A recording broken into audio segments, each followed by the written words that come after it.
Hello and welcome to another stream. It is BSL GosuLeague time with the round of 16 Group B, and here with me again is my co-caster Snipe. Welcome. Hey, thanks for having me again. Glad to be here again and excited to cast some more GosuLeague here, getting into the round of 16. Yes, will be very exciting games. We have casted some round of 32 before. Now it's round of 16. The only difference we have is that all of the series are best of 3 now. The first two series were always best of 1 in the round of 32, but that's not the case anymore. Everything is best of 3. And of course, we have the best players out of the rounds of 32 who advanced in their groups there. And yeah, before we start, as always, we will take a short look at the players that we have today. So I'm going to open the browser here. We have Liquipedia. The link is, I will put it in the stream chat. And now we go to take a look at the group. So this is the round of 16. And here we have Group B, which is the group that we will watch today. Snipe, can you tell us something about the players? Yeah, we've definitely watched a few of these players before. BackReY we definitely casted last week, and Defi. Looking at this group, I'd say I'd probably favor BackReY to get out again as well. Second place, I don't know, Just is pretty good. I've played him in some of those NASSL tournaments, North American Star League tournaments. There's another one coming up for people in North America who may be watching this. But yeah, I'm excited for this group. A bunch of looks like PVZs today, so that should be fun. Yeah, definitely. We can take a short look at how the players did in their previous rounds, in their previous games. So just the first player in our group was just going through his group 2-0. No big deal here in Group B in the round of 32. Was playing a Terran and a Protoss here, while today he has to face maybe two Zergs. We'll see. So will be a bit different for him. Apart from that, we have Defi, who we watched last time. One of the Zergs who made it through Group H here. And yeah, Baku as well. We have watched him last time as well. By the way, I have to make a little correction. Last cast, I actually mentioned in the very beginning that I introduced him as Red BackReY, which is totally wrong. He was never in Team Red, by the way. Team Red is only my team. I was just confused there. He was in the team LRM when they were still around, but since they disbanded, he was not part of any team since then. So small correction there. Sorry if I confused someone. But he went through his group 2-0 as well, so looked pretty good for him. And he had Zergs and Protoss opponent. So one Protoss, one Zerg, and now he has Protoss and Zergs as well. So maybe looks to be a good group for him. And Volos is the last one. Yeah, Volos pretty barely managed to get through his group, Group A. Here, losing one game in the process against Julia, but then managed to come back against Darkish and Raz. So that's the players we have here today. Yeah, and the first map is open. The game is created, and with that, I will say, let's jump into it, right? Yeah, let's do it. Okay. So the first game will be Just against Defi. All right. Starting off with a PVZ. That's always good. Best of threes, of course. Yes. And here we are. So in the top left corner of the map, we have our Protoss player, Just. And in the bottom right, we have our Zerg playing Tan, Defi Rev. Yeah, the map is Monte Cristo. I don't think we have seen many games on that map. I don't remember casting any game on it in the GosuLeague this season. Yeah, I had to play it in Chobo League. It's kind of a weird map. I had a PvP on here against Zinkler, actually. It turned into like a 45-minute game because it's just so defensive. There's like so many high ground bases on your side of the map, and it takes a long time to kind of get around. There's like a couple temples in the middle. The army movement on here is just a little bit weird, and it's easy to kind of predict or find which way your opponent's going to go and be set up defensively in time. So I do find that it can definitely make for macro games, but that doesn't mean we're going to necessarily see that here in a PvZ. Yeah, that's true. I think there, yeah, you can already see here, you have this natural on the high ground, so it's a bit easier to defend against things like 3 Hedge Hydra or so, because you have that high ground against low ground advantage. And then we can see, yeah, the middle, you can see the scouting paths of the probe already. It has to go like through the middle here, around here. But there are actually even 2 ways. There's one way up here as well, so it's a bit confusing if you have never played it before, but I'm pretty sure the players here just checked the map and played it a few times before they went into the games here. Yeah, because we can see that Overlord flying past those temples now that you would have to kill to kind of get through the middle of the map area, which can definitely mess with the unit pathing and makes the rush distance a little bit longer. You can actually go Nexus first here on this map. I found by talking with Dragon, he says you can go Nexus first here against even 9 pool and be able to defend. Oh, really? So, yeah. Just because of the long rush distance and because you can get a really good wall, SimCity here, a 1-gap wall with the gateway and forge. So it's a lot easier to block off. But we don't see Jess doing that here. He did opt to go for that forge and then Nexus, just playing it safer.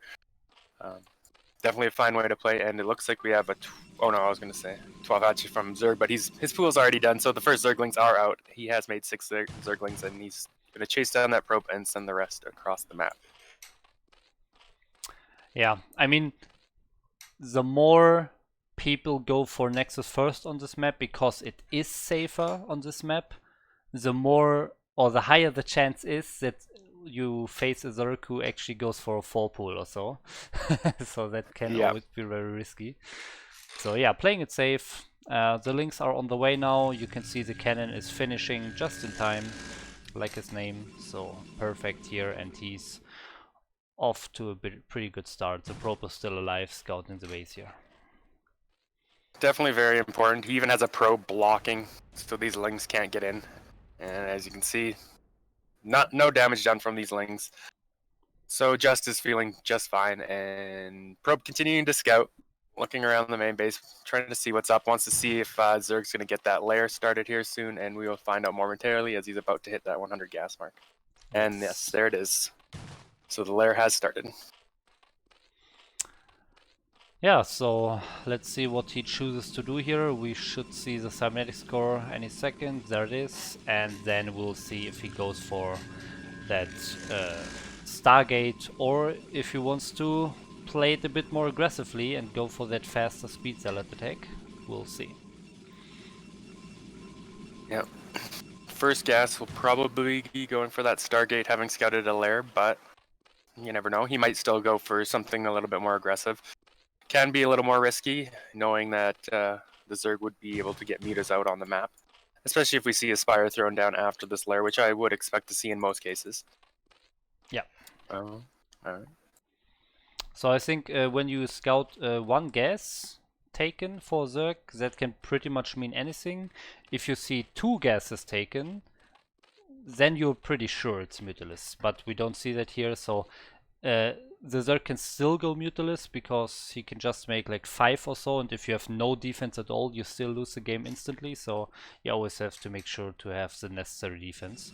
And yeah, we can see the Stargate here. Yep, so nothing too out of the ordinary. It is game 1. I think both players may be feeling each other out a little bit, you know, not wanting to take any big risks at the moment. Just wanting to play a standard game, maybe get a feel for their opponent. I don't know if these two have ever played before or what, but yeah, on the Zerg side, we are seeing that Spire come down as well. So, I mean, this is standard to standard gets so far to open up this game. That is true, yeah. So far we don't see any special things. So the question is always, will the Zerg just get the Spire for like 2 or 4 Scourges to kill the initial Corsairs, or will he actually commit to mutilate? So far we still see no other gas, so I think we'll not see that, and I will assume that we will see a Hydrolus then and maybe an Evolution Chamber coming up very shortly. Yes. First Corsair is out, and he's going to scout across the map, kind of make sure Zerg isn't doing anything too tricky. You know, wants to check, okay, does he have enough drones? He's not making units. He's not making his second gas taken. Anything like that. You'll see the 4th hatch has gone down, and he should get into the main and see that the Spire has just finished up as well. Yeah, and well, seeing no additional buildings or units, also not a lot of Zerglings made, only 6 Zerglings in the beginning, but from then on it was pure drones, and he's still making many drones. So I'm not sure. Sometimes I think you have to apply a bit of pressure as a Protoss, otherwise the Zerg can just go grow too big. But for now he's content. He's sitting here in his wall with the 4 Zealots. He added another gateway. This is always an interesting place here, because this is a place where the Overlord usually is not scouting. So if you just place it in the main, maybe there was an Overlord earlier, but he placed it down here, so maybe we'll see a Zealot attack very soon. Yeah. Another good thing about placing it here is you can get units out a little bit quicker, or you know, against say Mutalisks, you make 2 Archon or 2 High Templars, you can morph them into that Archon under the protection of your cannon there. Whereas if you built that second one in your main, he's got a lot further to travel. So always good to get that second gateway at the main or at the natural there if you can. Playing a style like this anyway. Looks like +1 is just about to finish up for the Protoss and speed, so I imagine we'll see him at least try and pressure out with these Zealots a little bit, maybe force some more Hydras. See if he can't get any damage done, but looking on the Zerg side, I think he'll probably be alright as he started his Hydra production. Yeah, I think so. He has it sunken in the very nice defense position between his gas and the evolution chamber here. There's the sunken on this side behind the Hydrolus stand, so I think he's in pretty good position. But let's see. The Corsairs can do a lot of damage while the Hydrolus are busy with the Zealots. That can always be a factor, but I think he's actually pretty fine here. That one colony did a nice job blocking the Zealots from getting into that mineral liner to that on top of the other sunken colony as well, but Zealots are hitting a couple of drones now. I don't know how many more they're going to get. They got 1 kill. So I'd say overall that was pretty good for Zerg. He lost the sunken and 1 drone, maybe a couple of Hydras for all of those Zealots. Yeah, he like 2 Overlords got picked off as well, but overall really good defense by the Zerg player here. Now he can just start to drone up more because he has the unit advantage, so we'll see that, yes. So there are 3 more drones coming. You do have a DT sneaking into the 3rd base here, and there's no Overlords here. Is he going to get every drone here? Yeah, I think he's going to get all the drones here. Nice little pickup there. He did lose all his Corsairs, I think. Yeah, I don't see them anywhere on the map. Yes. I saw those Hydras did chase them down, so maybe a little lack of attention cost in there, but he did notice this DT before he lost all the drones, and he should be able to clean that up now. Or will he? Oh. It's going to sneak into the main, but this there is an Overlord Overlord needs to turn around. It needs to turn around now. Oh my god, really? Is this how the game will end? There is another Overlord here in the main, but oh wow, yeah. He isn't reacting to this. He even saw the DT come in here. Oh no, this is unfortunate. Oh, he hits the gas. At the assimilator. Yeah. But the damage has been done. Look at this. 17 kill Dark Templar. That is like really bad damage. Okay, I thought the Zerg was in a good position after that Zealot attack, but after this DT, I don't know anymore. I think Protoss is feeling pretty comfortable. He's still getting more kills in here. 19 kills and 18 of them were drones. Yeah, that was crazy. I mean, it was so unfortunate. Defi he saw the Dark Templar, he followed the Dark Templar, but it just sneaked through the natural. He didn't really attack that well with the Hydras, only let the Sunken attack. And then he just sneaked into the main with red HP, and then Defi just forgot about it. And that's how you can get so far behind in a game. Yeah, I mean, you can look at the worker counts now. He's down 15 drones and he's down 40 supply here.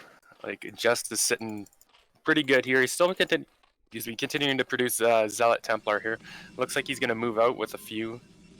Maybe just to put on a little bit of pressure with trying to secure a third base here. Yeah, so one thing I have to say about our Pros play here, while he was killing drones with DT and also now, he has a lot of minerals. So while he was harassing with the DT, he had over 1k minerals. So maybe the macro slipping there a bit. So maybe Defi can come back if he can defend this attack very well enough. Definitely a scary looking attack. There's a lot of Zealots here, but he is going to pull back, seeing a few mutas out and a Sunken in position with a bunch of Hydras in front of it. Maybe he's going to go back and engage the Hydras now, after all. His Zealots are kind of getting split up here a bit. Some of them aren't in the fight. A lot of them are taking damage from the Mutalisks as well. Okay, he is going to notice and pull them all back now. Yeah, another pretty good fight for our Zerg player. So the supply is getting closer as well. So yeah, maybe he can actually come back and recover from those 18 lost drones. Yeah, if he can take another good fight, it looks like he's going to deny a third base attempt here from Protoss. So that's good. I mean, if he can keep Protoss sitting back on 2 bases, maybe, like you said, he can make some kind of a comeback. And he's getting a lot of probes here with these mutas now. Yeah, and this is a problem. If you go for so many Corsairs in the beginning, he had like 6 Corsairs, but then he lost them all. And now he has a problem against the Mutalisks. He has no cannons here in the middle line. He's taking so much damage and needs to spend his precious storms to kill them. And I mean, Mutas are fast. They can dodge storms pretty easily. Yeah, this has been a game of trading blows here for sure. Like, we can see he evened up the worker count just with that little bit of muta harass. And I mean, Protoss still is just sitting back on 2 base. Yes, they can survive and come out with a pretty strong push on 2 base, but all right, hold on. We got a little engage here. He's going to clean up a few of those Hydras. But yeah, as I was saying, eventually he's going to need to get a third base down if he wants to stay in this game for too long. Yes, for sure. Meanwhile, we can see the 4th getting taken by the Zerg player, and so the Protoss player invested in a lot of Corsairs. They cost a lot of gas, so his Templar count was actually lower than it could have been already. And then he had to spend so many storms against the Mutalisks. So his Templar count in this army is 0 right now. He has some here with that army, but the storm count is actually not super big. He upgraded the storm upgrade, so the energy upgrade. So he actually has a few more here, but it's not a lot of storms. Yeah, the Muta were actually flying around looking for some Templar and didn't find any at first in that first group. But he did find some a little bit later and pick those off. Or pick one of them off and force out another storm. So, like you said, he's sitting here with just 3 Templar, handful of storms. So they're going to have to be pretty good storms, although his army is looking quite big, especially considering his probe count got reduced. A lot of his supply is definitely here in army. And what does Zerg have? He's producing a bunch of Hydras now. He is going to have this high ground position, and he's setting up for maybe a flank. Okay, he's bringing the Hydras back up instead.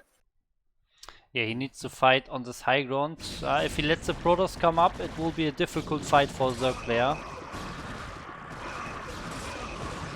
Nice storm here. Another good one. Where are the rest of the Templars? They're sitting in the back here. Unfortunate, but it looks like he's going to just clean this army up. And what does Zerg have? Like, is Zerg going to be able to reproduce enough to stop this army, especially with just having reinforcements coming across the map soon? I think this might be it, honestly. Like, if he can dodge those storms, maybe. Yeah, this is tough to hold. We have more units flooding across the map. Some zealots. The dragoons just hammering away at the buildings. Meanwhile, Yeah. the third base has been taken too for Protoss. He's transferring probes over there now, so let's start mining that. Zerg really needs to be able to defend this, but losing that hatchery, he's just gonna tap out. It looks like, yeah, a little bit too much for him to handle. And that is GG. Yeah, I mean, I don't know. If you have, like, when the army sizes grow, he was on only Hydra and a few Mutalisks, almost no Zerglings, I feel, against many Dragoons, maybe. And he also did not use the high ground. He let the Protoss come up this high ground. So, yeah, that was not the best fight in the end, even if he took the first two fights very well, but that last fight cost him the game here. But definitely good unit producing by our Protoss player. Even if he did not have too many Templars, he had the energy upgrade, so he actually had 2 more storms for this Templar count, and he had a lot of zealots and a lot of goons, so that was nice.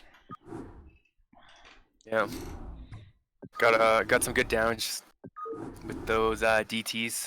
Seeing some of the chat, but yeah, I mean, there was some counter damage that definitely evened up the worker count with the mutas, but it ended up not being enough in the end, and just had too much.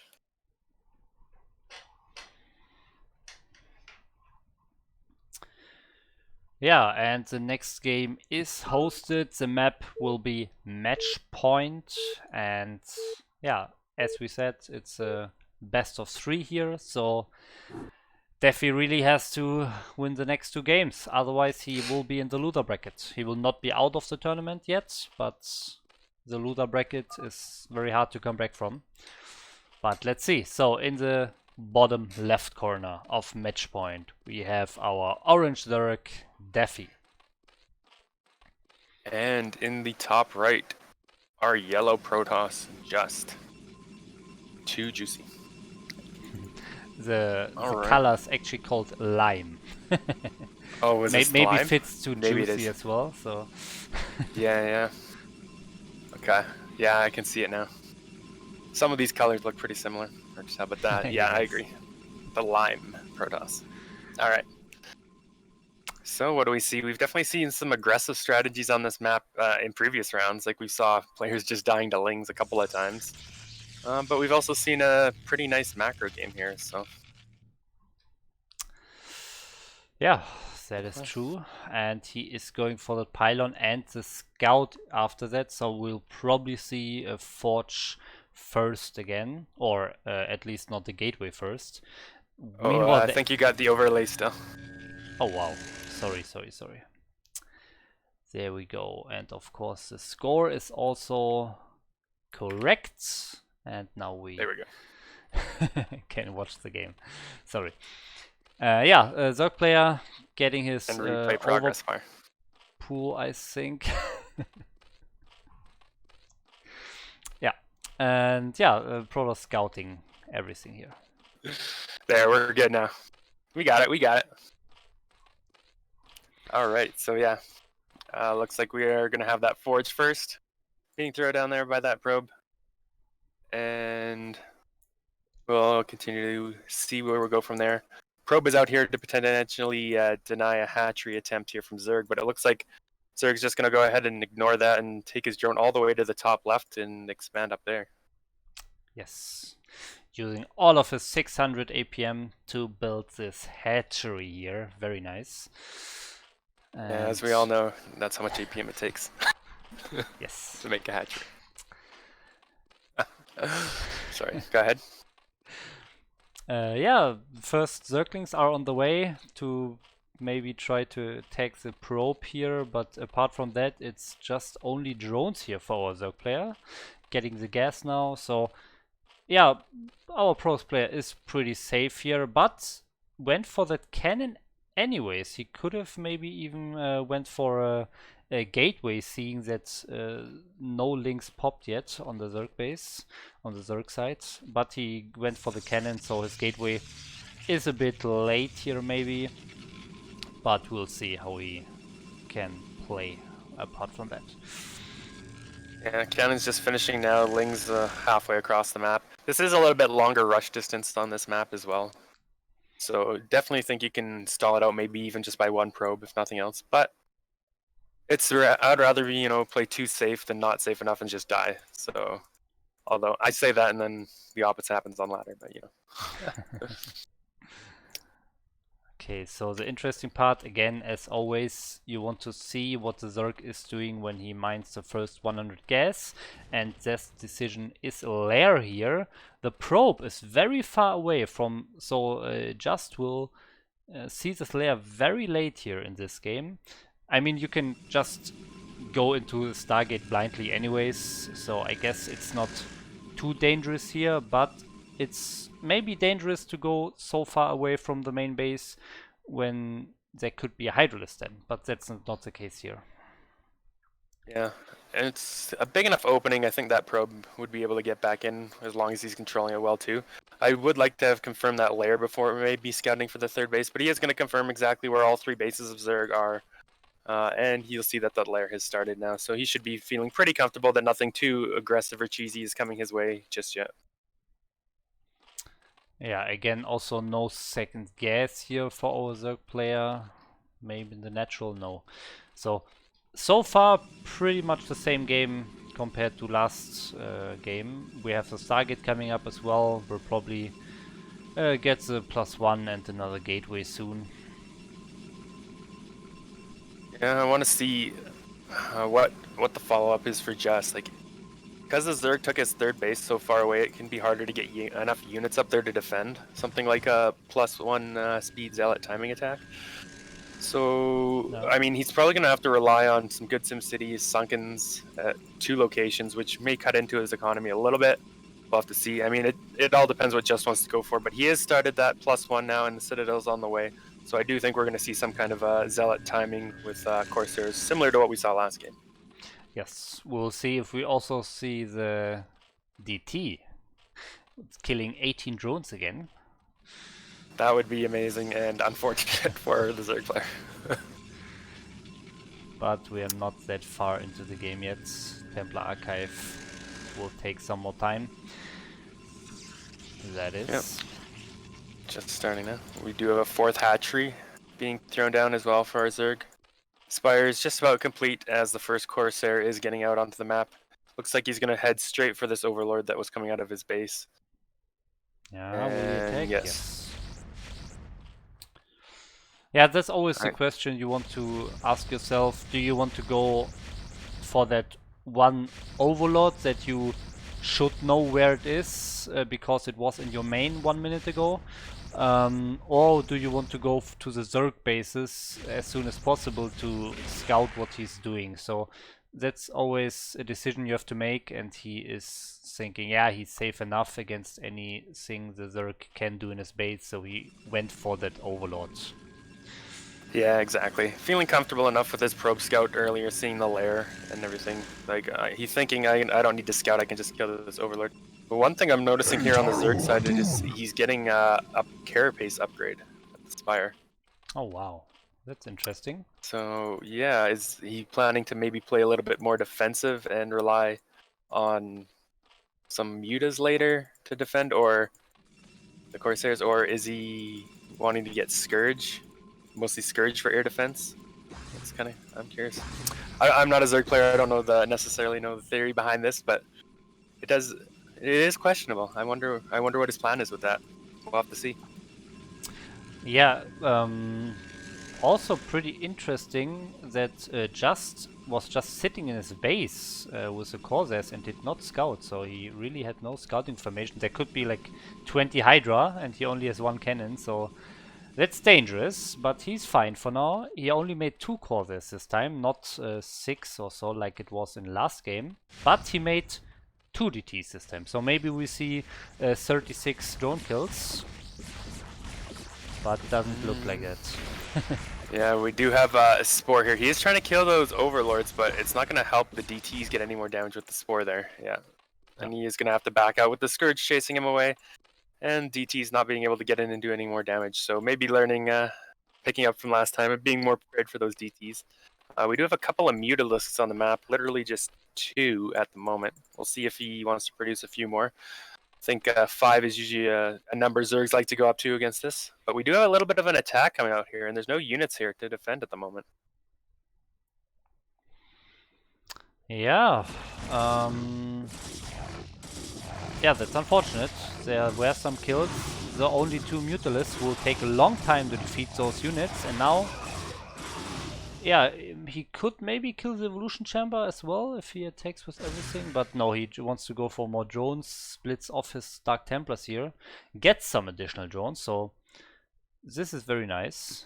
Yeah, he's got 12 kills between the 2 of them. So not quite up to that 18 or 36 mark yet, but we're getting there. He hid one in that base that could maybe backstab into the Zerg and kill some more drones later. Let's see. Okay, here it goes now, actually. He's gonna get some more drones. Look at this. Oh my god, no, really? He may get up to that 18 again. Oh no. Okay, the drone did attack it, but he kills every single drone here. 14 kills on one, 7 on the other. It's 21 kills on those 2 DTs. Oh man, oh man, oh man, oh man. Yeah, last time we saw the Corsairs killing the Overlords at the 3rd base, and then the DTs went in and killed some drones. This time we saw the small Zealot DT attack killing the Spore, and then the DT got in and killed the drones. So he's coming back. He's coming back. Yeah, this DT, time okay, noticing. So nice. Yeah. The other DT got a couple more kills of drones transferring to this base as well. Oh no, 16 on that DT. The other one's sneaking into the main, but it goes down. Oh, had 9 kills on it, by the way. 2 more here for the top one as well. Man. Yeah, Defi really has to make sure that if he's losing his detection at one base, he has to replace it. So in both games here, we saw him losing the detection because of Corsairs, Zealots, whatever. And then he did not replace it and lost a lot of drones. So that's a problem. 25 kills. 25 kills between those 2 DTs. So both games we've seen him take way too much damage to these DTs, which is a bit unfortunate. And he's just been flying around with these mutas, not really diving anywhere, committing anywhere. So he doesn't have a lot of utility out on the map. He's making like a bunch of Scourge too. Just at his 3rd base there, and he's got some flying around with these mutas. Figuring he's gonna have to deal with this Corsair threat. But there's, as we can see, there's only 2 Corsairs actually on the map. Yeah, little Zealot attack, but the Mutalist actually scouted. If he can kill all of Zealots for free, maybe he can recover a bit. But first he needs to kill the Corsairs. Alright, he is going to push those Corsairs back, so these Zealots are just going to ignore the mutas, thinking, oh, there's too many of us. He doesn't have anything because I've killed so many drones, I'm just going to go in anyway. Nice little lurker block to try and slow those Zealots down. It doesn't fully block, but it did buy him a little bit of time as they stopped to attack that egg. Yes, there's one lurker here, but he could. I think he will easily get that. He has so many Zealots, they are upgraded on +1. Oh. He did start a lair there as well, interestingly enough. Okay, the Zealots were more damaged than I thought they were from the lurker before and chasing after the drones, I guess. Oh, and there's, there's a nice defense. Killing so many Zealots for that was basically free is very nice. He lost like 2 drones, I think. Yeah, that really wasn't worth it for the Protoss. He literally threw away like all those Zealots for, like you said, almost nothing, killing a couple of drones maybe. So that's one way to get the Zerg right back into this game. Looks like Protoss is getting up to take that 3rd base now. It is a mineral only, so not the most important base in the world. He definitely wants to get a gas base at some point. But this is the closest base to take, and he's going to need those minerals eventually. He can afford him a bunch more Zealots, if nothing else. Replace those ones he lost. Yeah, he definitely should do that. I have to say, I think Just is playing a very funny way here with his Templars. He only gets like 4 Templars when his Templar archive is done, and then he stops Templar production completely and just gets a lot of goons and a lot of zealots and gets the upgrade for the High Templars. So he only has 4 Templars, but again they have like 3 storms each. So, and he has just so many other units. And this time he also did not lose his Corsairs. So I think that attack will be very hard to deal with when it comes. We do have a Mutalisk dive here in the main, and there's nothing coming back to really defend at the moment. Okay, the Corsairs are coming now, but they're just gonna fly into this pack of Scourge. Oh my god. Loses all of them. Lost all his cannons, so now he's gonna lose all his probes. This is a lot of damage to the Protoss. However, this Protoss army is massive, and I don't know if Zerg's gonna have enough to defend. He is set up in a nice position on this high ground here with lurkers spread and some lings, but I still don't know if this is enough. Like, there's only one ob, so if he can snipe that, he can definitely hold for a while. Yeah, that could be the way to hold this. But apart from that, there are almost no units here for Zergs. Sure, some burrowed lurkers, but no real buffer for the lurkers. No Hydras, not a lot of Zerglings, so this is a hard fight for a Zerg player, and he's losing it pretty easily so far. Yeah, I mean, this army is just basically all goons with a couple of storms, and he just used up the last of his storms, so... looks like he did lose the ob, though, so yes. Zerg will hold on for now. But we got some more Zealots and a couple of obs streaming across the map. Still no more Templars. He may have 1 or 2 storms by the time he's ready to push again, or shortly after, but, you know, let's see. Although Zerg doesn't have a ton of units, so I think just the sheer number of units may be able to still break through the Zerg positions. Yeah, you can see he's even flying around with those mutas looking for Templars, but there's none to be found. And now this could be the last attack if he gets the storms and he places them nicely. So far 5 more energy needed, but it looks like he doesn't even need the storms, to be honest. Yeah. He's gonna fly in and clean up the rest of these lurkers. Maybe. Here there is still 1 ob surviving. That's all he needs, and yeah, Zerg player is just gonna GG there.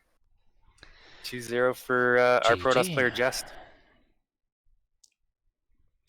Yes, congratulations to him. He enters the winner match, while Defi is going to the losers match. He has another shot. He's not eliminated, but he has to win 2 series in a row to advance now. And to find out if he can do that, we first need to know who his opponent will be, and we can find that out in the second series of the day. Which will be another PvZ. Yes. It's BackReY against Wallace, if I remember correctly. That is correct. I'm hosting the game here.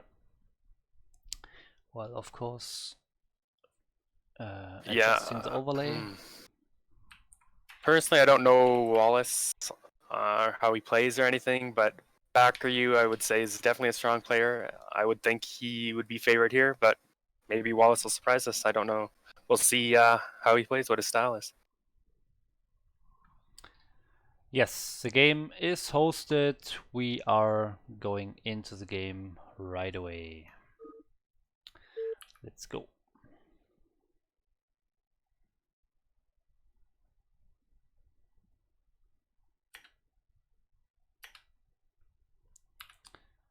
Okay, 1 second. Okay.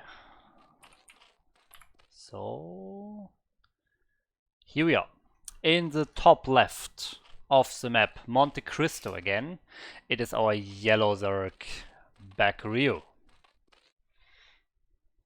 And in the bottom right, our orange Protoss BSL 9 Wallace, who I believe was from Bulgaria. That is correct, yes. All right. So BackReY from Germany and Wallace from Bulgaria. All right. Well, we already saw 1 map PvZ here. I'm wondering if we're going to see something similar. Are we going to see that 18 kill DT? I kind of think no. Sure, BackReY will be able to react to that, but not necessarily. I want to see what the Protoss goes for, if he tries for something like Nexus first, or if he just wants to go Gateway or Forge. Definitely a few options here. Oh, and Where's look this at probe this going? probe. If you never play a map before, you will not realize that you have to babysit it a bit and you can't just click to the opponent base.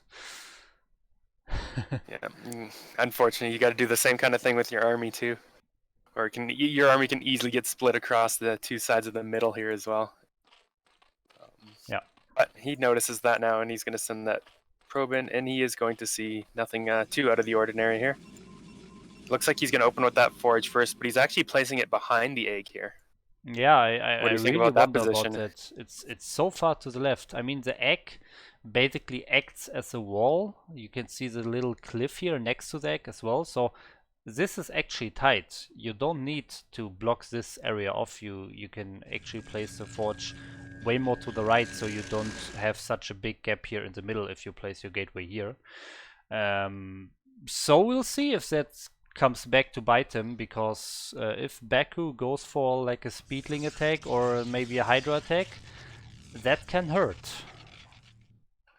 Yeah, I'm interested to where he wants to place his gateway. Like, is he just going to put it on the left and leave a big gap in the middle, or is he going to put it on the right and leave a gap in the middle, or is he going to put it on the left and leave a big gap on the right? Looks like it's going to be here on the left. I hope he There's just places so much on the room. right. Yeah. If you place on There's the just right, gonna be... I think the right side is actually tight. But if you place it on the left, you will have the big gap on the right, and you will also have a gap between the gateway and the forge. But yeah, he's placing it on the right, so the right side should be tight, I think. So now you have at least only one gap, even if it's very big, in the middle. Yeah. So maybe not the most ideal wall, but I guess he's also thinking like he doesn't want to kill his wall later. With the wall we've seen previously on this map with the forge and gateway beside the eggs, you're going to have to kill one of those buildings to get out with Dragoons later. So maybe he's just like, I don't want to kill my buildings later. I'll just make a deal with a bigger gap wall in the early game and not have to kill my stuff later and get out early. Get out with my 2-0 timing or something like that a little bit later. That is correct, yes. So far we see the usual picture here. Protoss scouting the Zerg base, Zerg mining 100 gas and getting the lair again. And now Protoss probably confirming the third base, all very standard play. One thing I've noticed is Protoss's gas has been done for a while, but he hasn't actually started mining it. Oh, that's a big problem. You really want to miss any seconds for that Stargate, for the scouting. Yeah, gas is very, very important in this match. He is starting it now, but that's definitely going to be a little late. Maybe he's feeling a bit nervous going into this match. I mean, I would be too if I was going up against BackReY and throwing him off his game a little bit for sure. But we'll see. He's taking that second gas, maybe a little bit earlier to try and make up for that. But as you can see, he doesn't quite have that 150 gas to start his Stargate right yet. These are exactly the seconds that you lost by not mining gas or starting your gas mining late. And those few seconds can matter if the Zerg actually goes for like a fast Mutalisk build. That can kill you straight up. So that's very dangerous, but so far we have not seen Baku taking the second gas here. So far it looks like we'll not see some fast Mutalisks. We do have a Zealot here at the third base. It's not attacking anything, just hanging out between the minerals. Maybe hoping to pick off some drones here or force some extra links to be made, slowing down BackReY a little bit in his economy here at the third base. I don't think it's going to be too much trouble really, but just anything to slow him down a little bit maybe. Get some kind of advantage if he can. Yes, but yeah, Baku will deal with this. And yeah, pretty easy clear. Lost only a single Zergling, the rest of the HP will regenerate over time, so very good trade after all, even with the Zealot standing behind the minerals here. And what is the next step here? So the core there is almost done. We'll scout our Zerg player, but so far no real tech apart from the usual Spire, but since we don't see a second gas, I don't think we'll see a lot of Mutalisks, but maybe he gets 3 or 4. but as soon as he sees the core there, I don't think he will. Yeah, and the probe did scout that spire and see it was killed right against the spire actually. So again, our Protoss player is going to be comfortable knowing exactly where he's standing.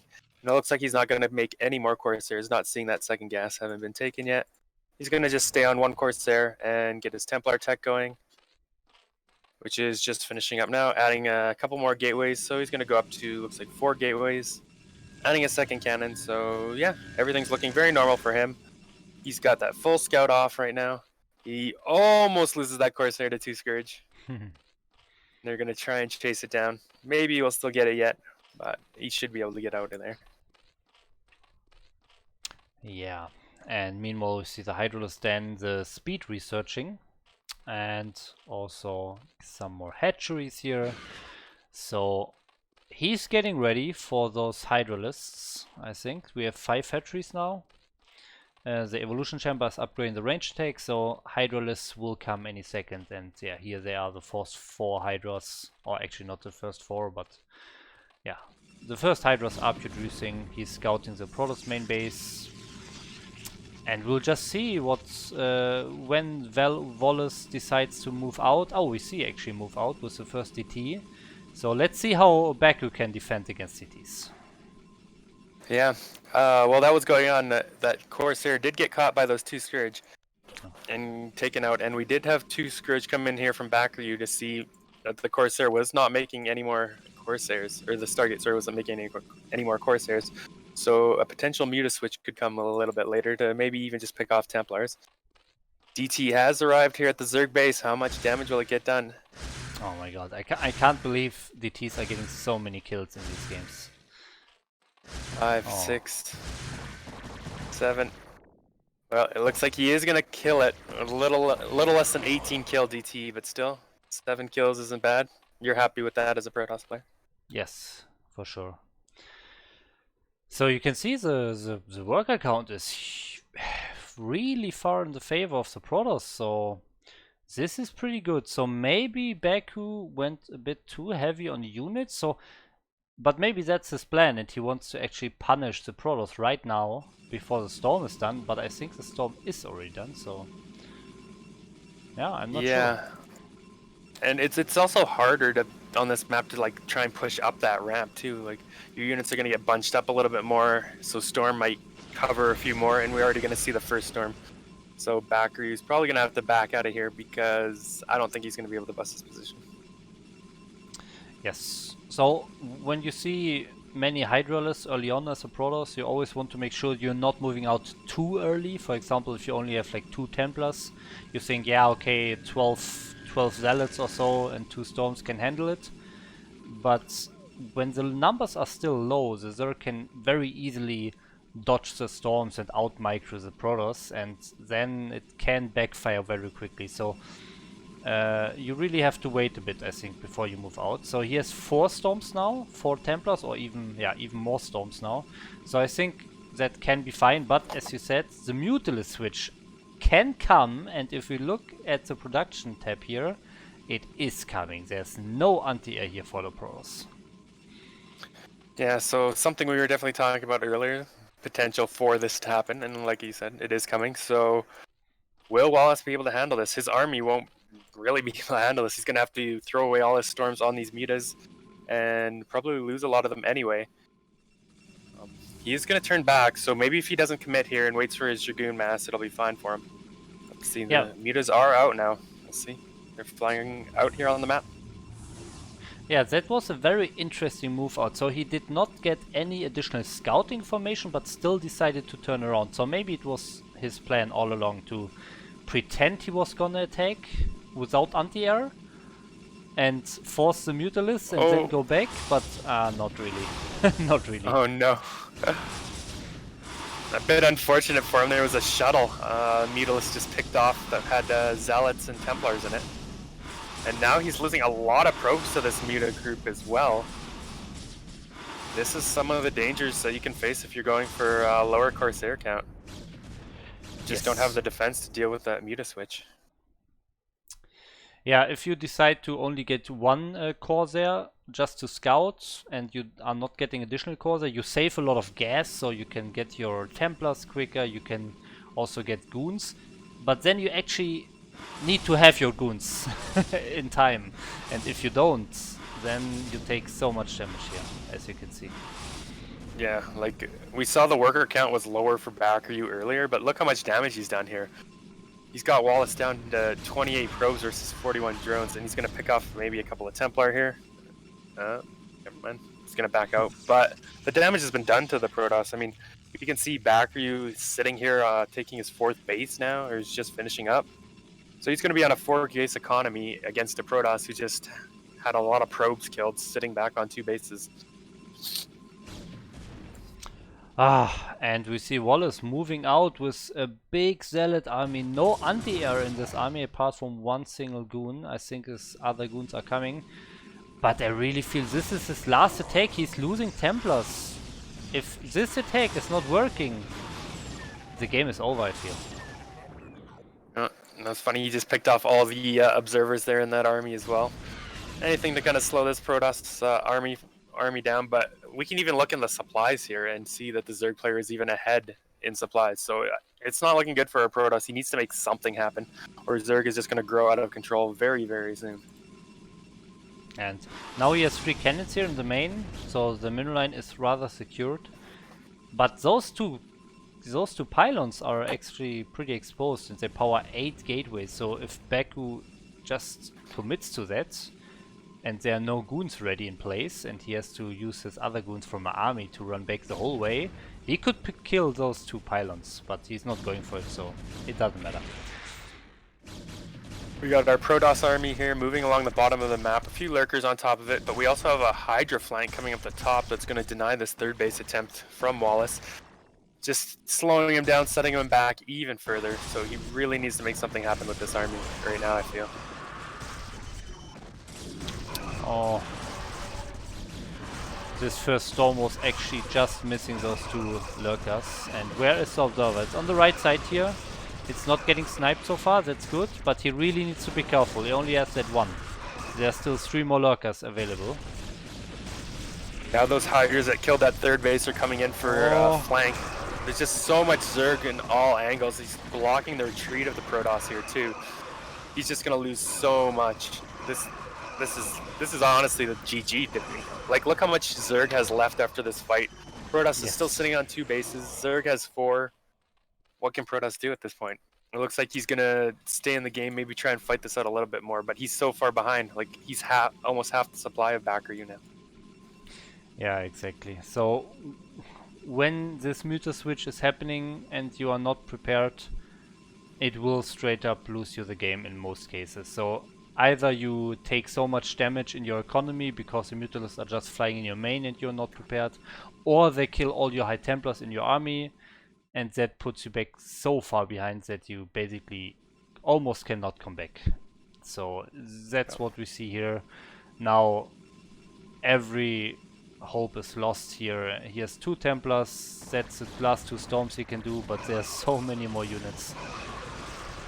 Yeah, very nice storms, killing a lot of Hydras, doing a lot of damage, but it's still not going to be enough. Like, BackReY's got 4 bases, he's scouting every base on the map. You can see he's got a unit literally at every base. He's got so much map vision. Protoss isn't going to be able to sneak anything past him. Hive is just finishing up for him now. He's got a lurker contain set up at the bottom of the ramp, a bunch of Hydras. Like, he's even taking one of these middle bases now with it as a 5th. Yeah. Yeah, I'm not sure what the plan is here for our Protoss player. I mean, even if he kills this whole army, Baku has just the economy and the production to just rebuild this anyways, so I don't think that would even matter. Yeah. We are seeing a Defiler Mound being thrown down. There is a drop here in the bottom left. 2 Zealots. I don't know how much they're going to be able to get done. They may be able to pick up a few drones. I mean, helpful maybe, sure, but it feels like too little too late, you know? Yeah. I feel like a backer you could lose every single drone here and still be fine. Yeah, there needs to be like 10 of those things at least, of those harassments, at the same time. of those attacks. Yeah. Yeah. kill every single drone once, and then maybe you can get back into it. But we'll see. Yeah, maybe some of just Dark Templars. Yeah, those got a lot of kills. That's what he needs here. But he needs to deal with this container at his front first, and it looks like he's going to try sending in a lot of zealots first, tanking a lot of hits from those lurkers. He's just going to lose all of those zealots. Throwing down some storms. A couple of probes in this fight. I don't know. It's just not enough. Like, Baku has too much here. He's going to push Protoss back up that ramp. It looks like he's going to sit back and maybe try again a little bit. A couple more units coming down, taking some more damage. Unfortunate, but yeah. Yeah, I mean, what can we say? Ah, here there was no. a shuttle that was just picked off by two Scourges. He had a probe and a goon in that, so he tried to get this island, but it's just not gonna work. And I think this will be his last attempt at breaking out. To be right. He does kill a few more of these lurkers. I mean, he's killed most of the lurkers, most of the units here. But even if, like you said, even if he breaks out of here at this point, there's just so much behind here for Baku. Like, you can even see at his third base, he's just got a ton of units just sitting there that he could send. And it doesn't even look like he is going to break out of this position, and he's going to lose his army once again.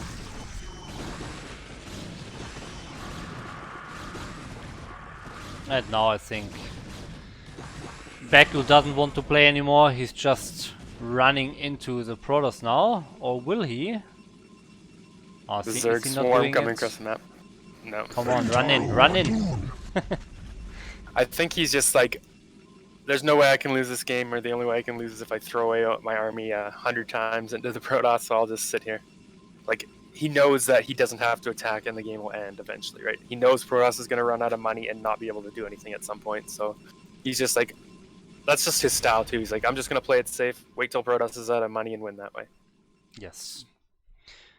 And now we see probably another breakout attempt. His main is almost mined out now, the natural as well, so he doesn't have many attempts left here, but he's trying. I'm sure he knows this is pretty much over, but he wants to maybe tire out his opponent or buy himself some time to think about the next game. Like, in this position, I'd probably already be thinking about the next game, like, okay, what do I want to do? What map do I want to pick? How am I going to do this? But we see Dark Swarms even coming out now. He's going to try maybe another two Zealot drop in that shuttle, but I mean, there's no way he's going to get across the map without being spotted. And he may even fly into those two Scourges. It's going to be close. Looks like it's just... Nope. Scourges are going to get him. Yeah. And yeah. The Defilers are out. The upgrades are probably not in his favor either. Okay, 3-2, still pretty good upgrades. 2-2 for the Lurkers here. And the Lynx have 2-1, but that's way more than Baku needs. So many Lurkers still available here. And now the whole Protoss army is basically dead. And I think we might have reached the point where Baku wants to finish it. The Dark Swarm is coming. Or is it? He's just content to sit down There here. we go. Okay, he's going to push out with a couple of Lurkers. I mean, Wallace is fighting down to his very last unit, very last breath here. Very last patch of resources, but he now realizes it's impossible to win from here, and he taps out. Oh, GG. GG. Yeah, I mean, it was basically over after the Mutalists did so much damage. They killed like at least 30, maybe even more than 30 probes, and you will not come back against a player of Baku's caliber. Yeah.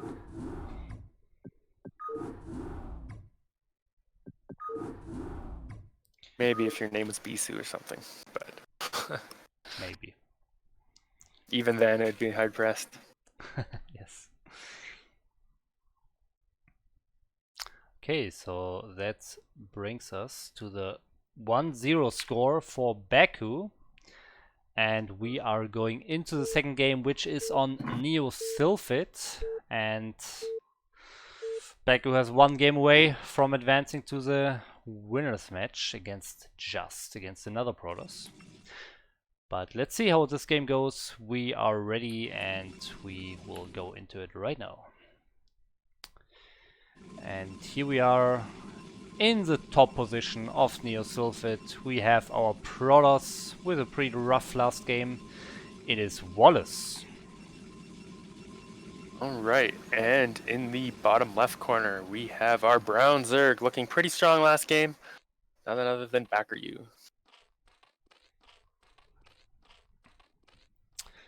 Okay. Right. What do we see here? So far we have seen like 3 pretty normal standard games. No cheeses so far, no super aggressive attacks from the Zerg side, like 3H Hydra or so, no Zergling rushes, no Speedlings. Every game has been pretty much the same so far, so I'm really wondering when we'll see the first, maybe a bit uncommon strategy, more aggressive strategy.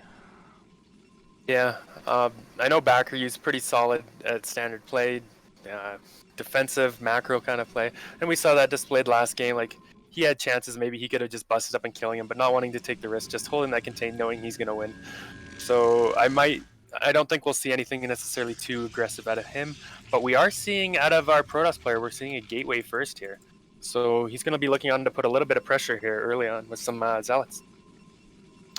Yeah, that's interesting. So he changes this up here, wants to go for some early aggression.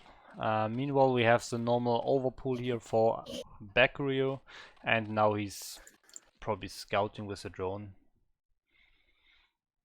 Yep. Drone will find that it is gate first when it gets there. Overlord was going in the wrong direction to scout him first. Of course, the direction you want to scout as Zerg, though, towards the closest natural. Yes. You'll see that probe leaving and know that Protoss is definitely, or most likely, up here. And he is going to now confirm that it is a gateway first. Sending his drone back right away, wants to get every second of mining that he can get, and now he can just get some Zerglings and prepare for that first Zealot. He's still getting another drone after the first 2 Zerglings, so that's interesting. What else do we see? Another drone. Okay, 4 Zerglings actually, sorry, but yeah, he's content with 4 Zerglings so far, getting more drones here. I'm sure he's confident in his defense here. 4 Zerglings can definitely take out a Zealot. The probe may make that a little more difficult. He's going to ignore this Zealot and run by. It's like, maybe try and get into the main and pick off a couple of probes.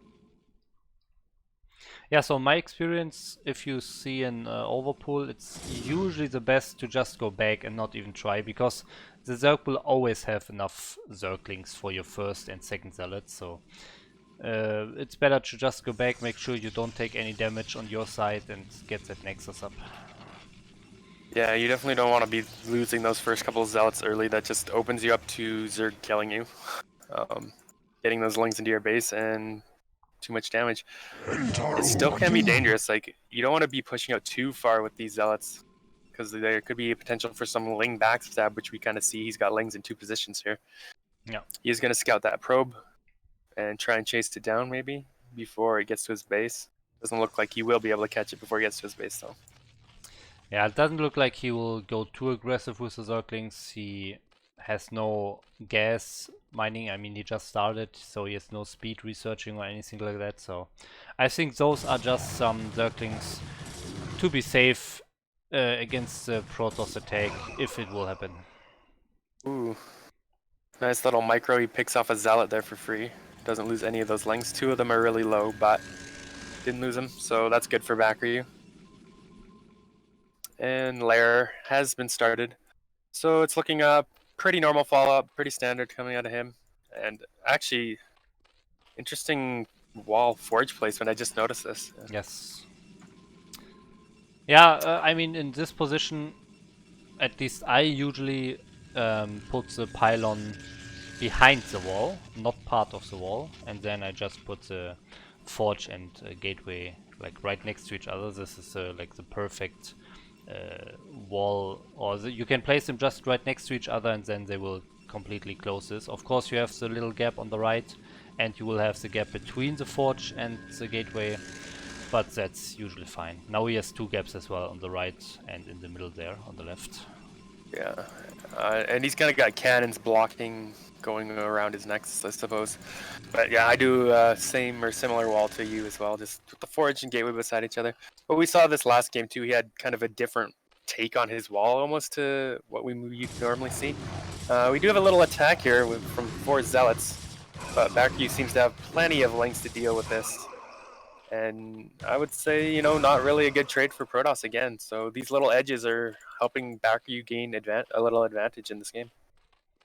Yeah, so usually when you have still slow zealots, of course, at this point, and there's this overlord in front of your wall, the Zerg will usually not take damage if you move out with your slow zealots, because he can just see all of them, and the Zerg can just make some Zerglings and defenses. And if you lose all your zealots, that puts you in a really passive position, and passive position is not good against Zerg. You always want to be able to apply pressure, and I think the best way is to move out, to make or to force the Zerg to produce some more Zerglings, but then actually move back and not lose the zealots. But in this case he's only left here with 2 zealots now, and that means Baku is totally safe for the next few minutes, and he can just drone up again.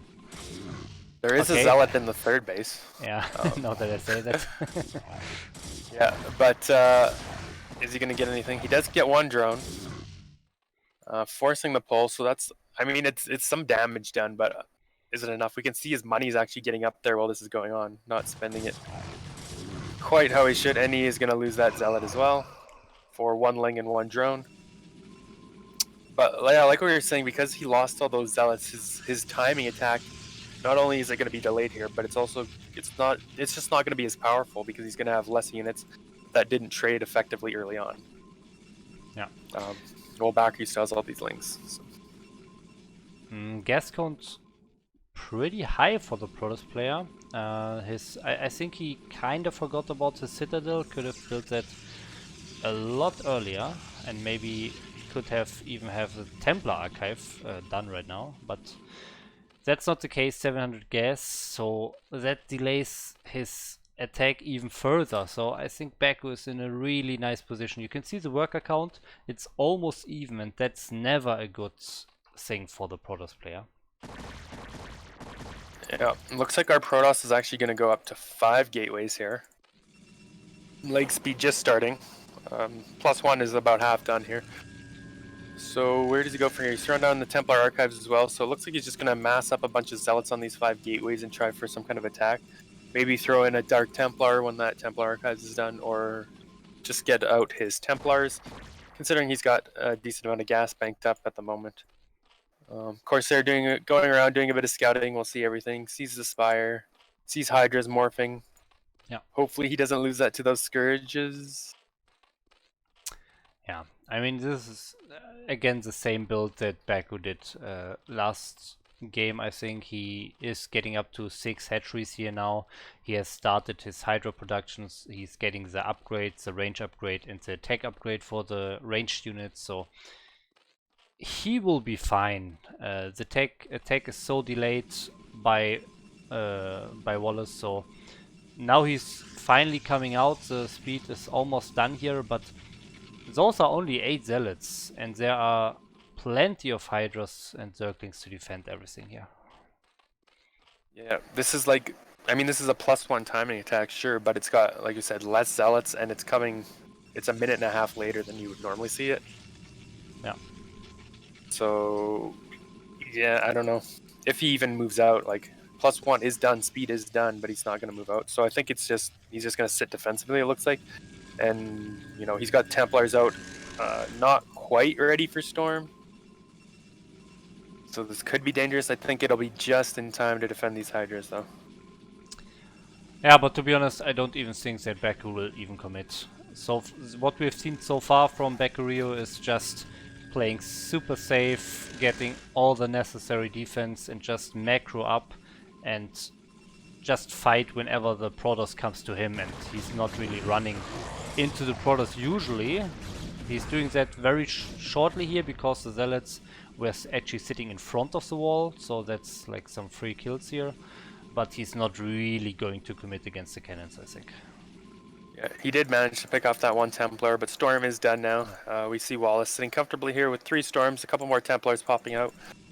He's going to go ahead and add on 2 more gateways. We're going to see like 3 more gateways. So he's going to be on 3, 4, 5, 6, 7, 8, 9 gateways on 2 bases here. Yeah. So Observatory coming up. So he's planning to go for a heavy macro play here on 2 base. He's going to load up 2 Templars and maybe start going for some Storm drops as well. Try and slow Zerg down a little bit and get back in here. Yeah, so last game when he loaded up the shuttle, oh my god, look at the scout. The Overlord sees the shuttle fly out, so this is so nice. Moving the Hydras in position. Where are the Scourges? They're probably coming very soon, so this shuttle will not do any damage here. Oh, is he gonna lose it? He's gonna lose that shuttle. Oh, very nice reaction time. Manages to pull it back and save it, but he's still gonna try and get through. He does find a hole between them. Hydras are gonna move back though. This is very risky from him. I mean, yeah, he's trying, but does get that caught.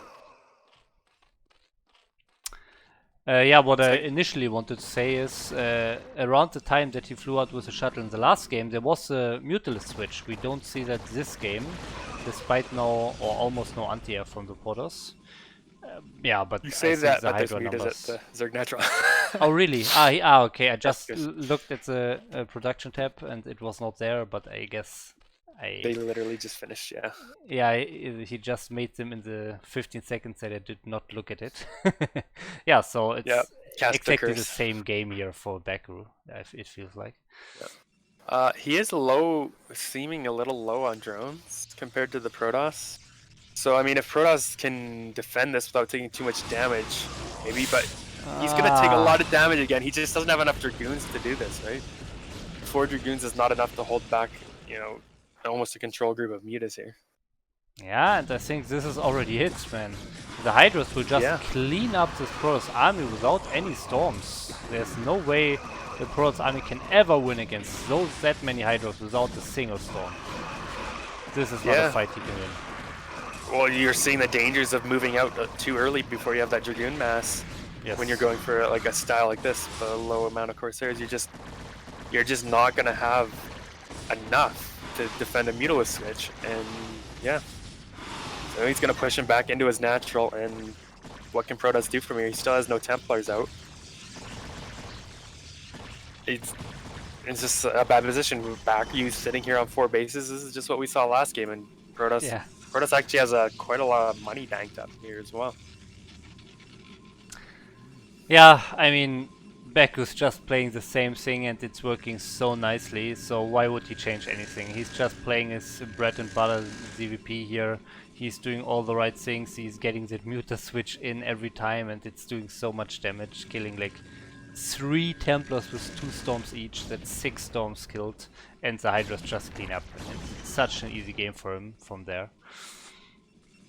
Yeah, I don't know if we'll see Bakru commit. I mean, we saw this last game, right? He didn't necessarily commit into Protoss, but he just kept wearing him down until eventually he ran out. And he's going to fly in now with these Mutalisks, pick off a couple of units. And he's going to get another High Templar pick with those Mutalisks as well. And everything he loses here just hurts so much. Maybe we're going to see an attempt at that mineral base, moving his army over there, I'm not sure. But yeah, what can he do from here? Like, I think this is just about at the end, and just 2 really solid games from Bakru just to get him into this position. We can even see it in the supply count, right? Like, the Zerg is ahead in supply, and you never want to see that as Protoss, so. Yes.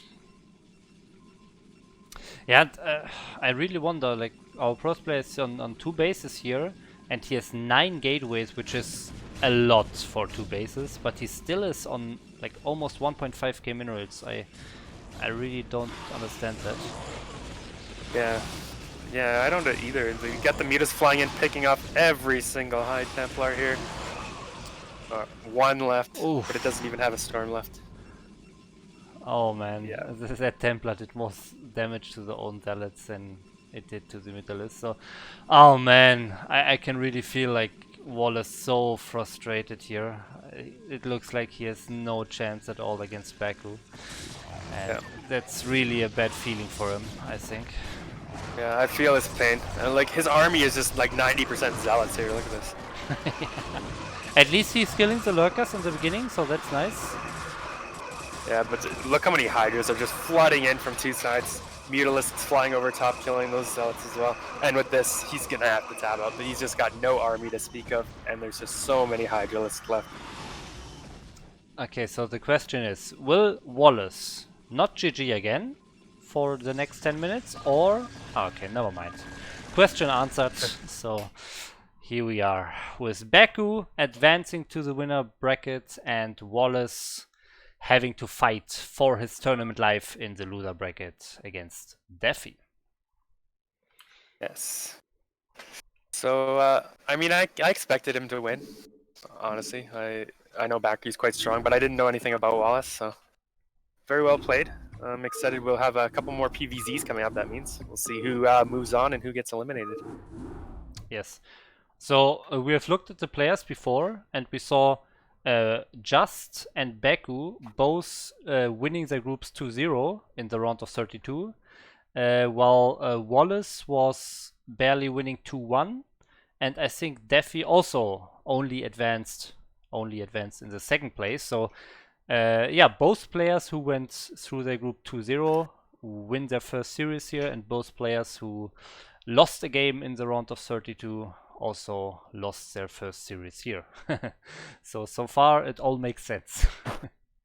Yep. All right. Well, I suppose that means Baku and Jester are the two favorites to get out of the group. Yeah, but maybe they had easier groups, or the other guys had harder groups or something. Of course. You can never go just by that, you know. So yes. But we'll just see. stating some random facts here. For sure. Yeah, got a couple of comments in the chat. Yeah, I'm the other guy talking, as you can probably see on screen right now. Snipe, aka Snipe, Laser Snipe, aka CPL admin, leader of Clan NAS. Yeah, I mean, there are always a lot of questions to information or about information that is actually shown on the screen. We will go into this game again here, and here you can see it. So I want to mention this.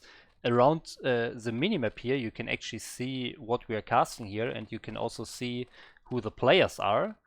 And on the bottom here, you can see who the casters are. So it's all on the screen here. But now let's actually check out the game here. In the bottom left of the map Escalate, we have our Zerg player from Germany. It is BakuRyu. All right, and in the bottom right, we have our American Protoss, Just Too Juicy. I'm looking forward to this game. I mean, I think Baku can take it, but Just is definitely a strong player as well. I could see him maybe taking a game, or maybe he can take this down. We'll see. I'm definitely excited looking forward to this match between the two. Yes. So far we saw the pylon, we saw the probe moving out here. So that means he's probably going for the forge again, as he did in the first two games in his first series. So nothing out of the ordinary here. He is going to confirm that this is an overpool coming out of our Zerg player. And looks like he's going to go to maybe potentially deny a hatchery attempt. Meanwhile, Zerg is scouting in the correct direction and about to see the Protoss base here. And know exactly where he is and see that that forge is going down. And,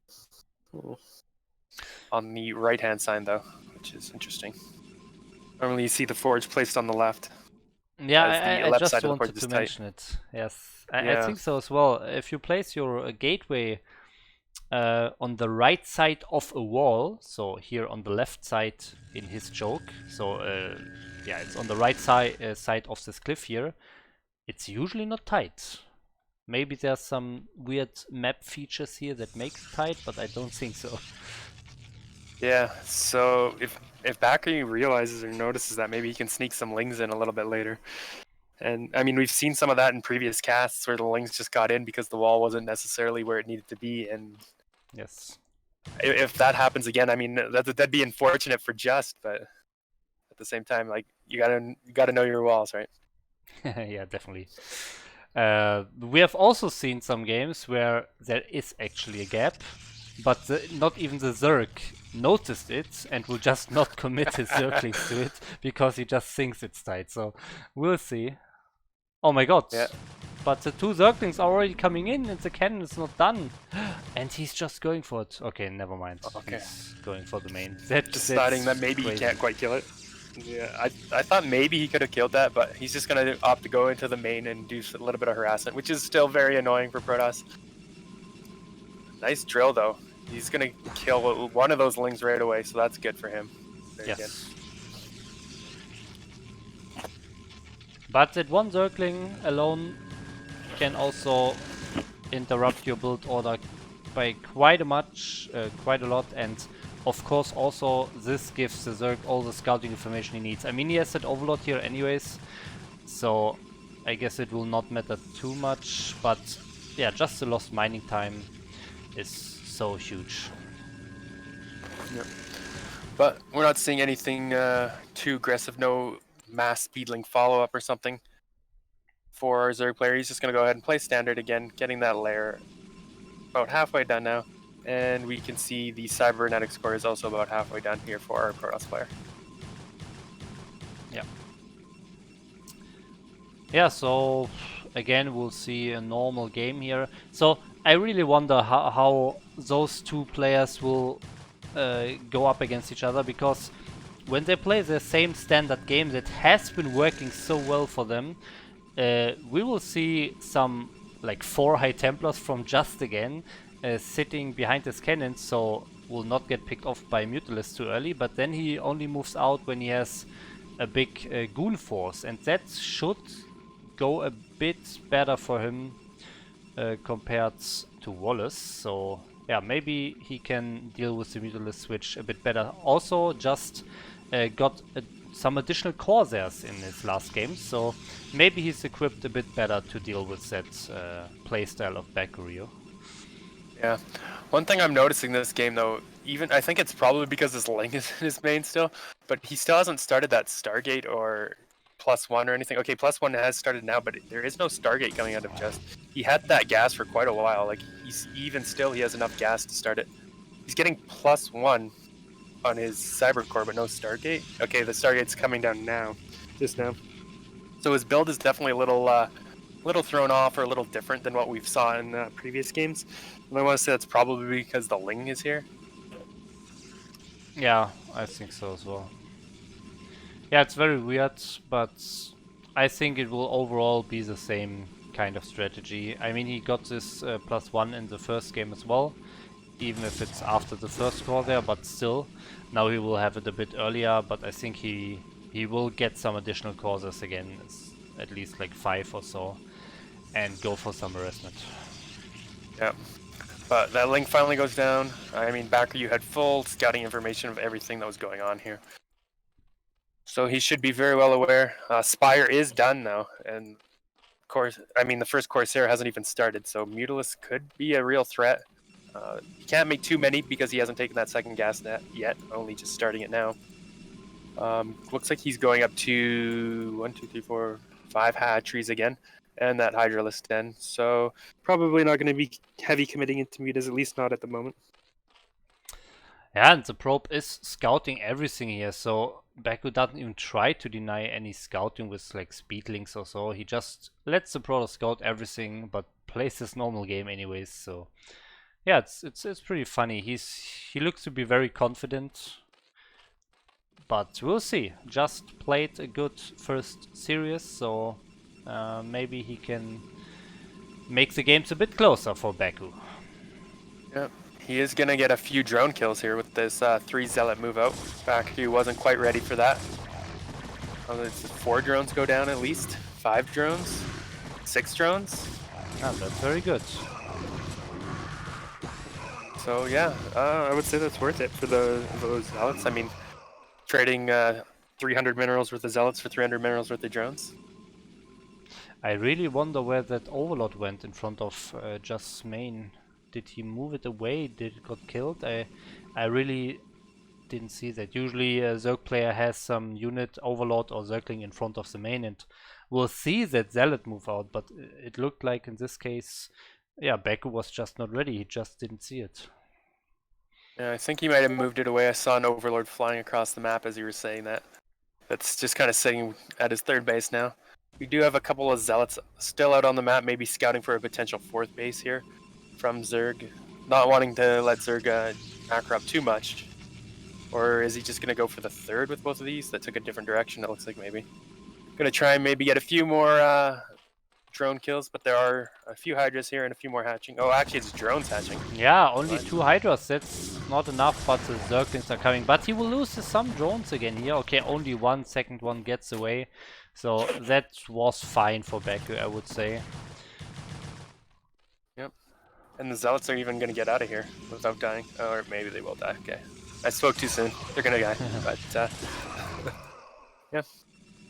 Still, looking pretty good for both players. I mean, we did lose a few Zealots, but we also traded out a few drones earlier.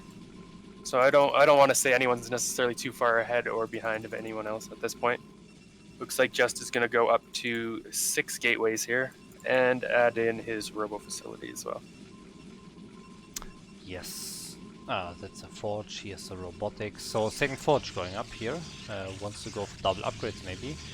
So yeah, I mean he's just building up. He will probably get his Templars now, and here we see the energy upgrade for the Templars. Yeah, he will just wait with the Templars behind his wall again before he moves out. We see the trademark 4 Zealots sitting behind his wall now. So it looks like he's really doing this every game here with the 4 Templars and then just continuously making Zealots and Goons now, I think. Pretty funny. Yeah. Yeah, his 4 Templar with the upgrade, like you were saying. Well, I mean, I guess if it works for him, it can be a little bit risky if they get picked off too quickly from a Muta switch or something. But we are going to go up to 2 more gateways as well. And so, yeah, we're going to see probably a pretty strong mid-game push coming out of our Protoss player here in a couple of minutes. Yes, he will have 2 attack upgrades when it finally hits, I think, because he's getting that third upgrade in the main already with that second forge, so that's nice. So this is around the time where Baku is producing a lot of Hydras, of course, as we can see here, but then he always went for the Mutalist switch a bit later. So I'm really wondering if we see that here, and right as I say that, we see the armor upgrade started in the Spire. So it looks like we will see it again. At least he's entertaining the possibility of it. And he's like, okay, I'm going to get that Carapace upgrade. And yeah, I don't know. That seems like a little later. Like, it's not going to be done for a while if he was hoping to Mutalist switch anytime soon. But we'll see. He's got a lot of Hydras out on the map, kind of catching a few Zealots out here that are potentially going to try and deny this 4th base. I don't know if they're going to be able to get that. Maybe if they target it down, but then he's going to be throwing away a lot of Zealots here either way. I think so. The Hydras are not following, and that could be the mistake that cost him the hatchery here. I think it is. Yeah. Had those Hydras stayed with those Zealots, I think he would have been able to defend this, but as it is, he's going to get this hatchery now. He's going to lose all the Zealots, though. Maybe? Yeah, okay. There's just so many Hydralists here, that's scary. Yeah.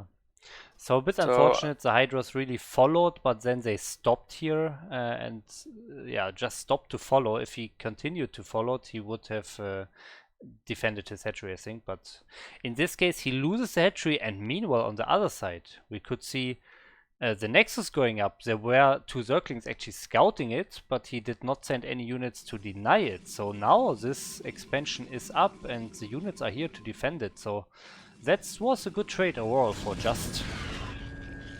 Yeah, not that Baku necessarily knows this, but Natural is really open for Just at the moment because he sent his whole army over here.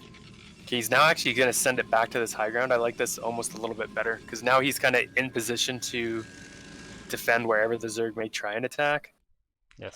He's going to have cannons up if Zerg tries to attack that third base from the low ground there. Just enough to buy him time to get his army over there. So very nice positioning here. He's going to be able to react to whatever Zerg does. But as we can see, Zerg is not planning on attacking. He's just going to sit back, macro up, and actually take his 4th and 5th base here at the same time while getting a hive. Yeah, that's interesting. And the goon count is pretty big, so he is pretty safe against mutual switches. But I wonder if we still see it. So the armor upgrade of the Spire is now done. And now would be the time to start your Mutalists. Otherwise, yeah, he will have to face so many storms. That's like 3 storms per Templar. That's 12 storms with 4 Templars. Yeah. Well, there is, like, unlike what we saw with Wallace last game, or last 2 games, there is actually a lot of Dragoons here, like you were saying. So even a Mutalist switch wouldn't be as effective. Like, he's still going to get some Templars, especially with the Carapace upgrade if he does go for those mutas. But it won't be necessarily as devastating as it was last game because there are so many Dragoons this time. Yeah. Has to make sure he is not getting caught off guard in the position here, getting flanked or so. He needs to go back a bit. I don't think this position is good. He loses some goons at the top here. This is not the best fight for him. But now additional Templars getting picked off at the bottom. Oh, so no. This is dangerous. 3 free Templars there. It's a bit unfortunate. It looks like he's going to lose a lot of this army. He is getting some nice storms off on those Hydras, but is it going to be enough? Yeah, I mean, he lost like, I want to say 4 or 5 storms there in that fight without storming.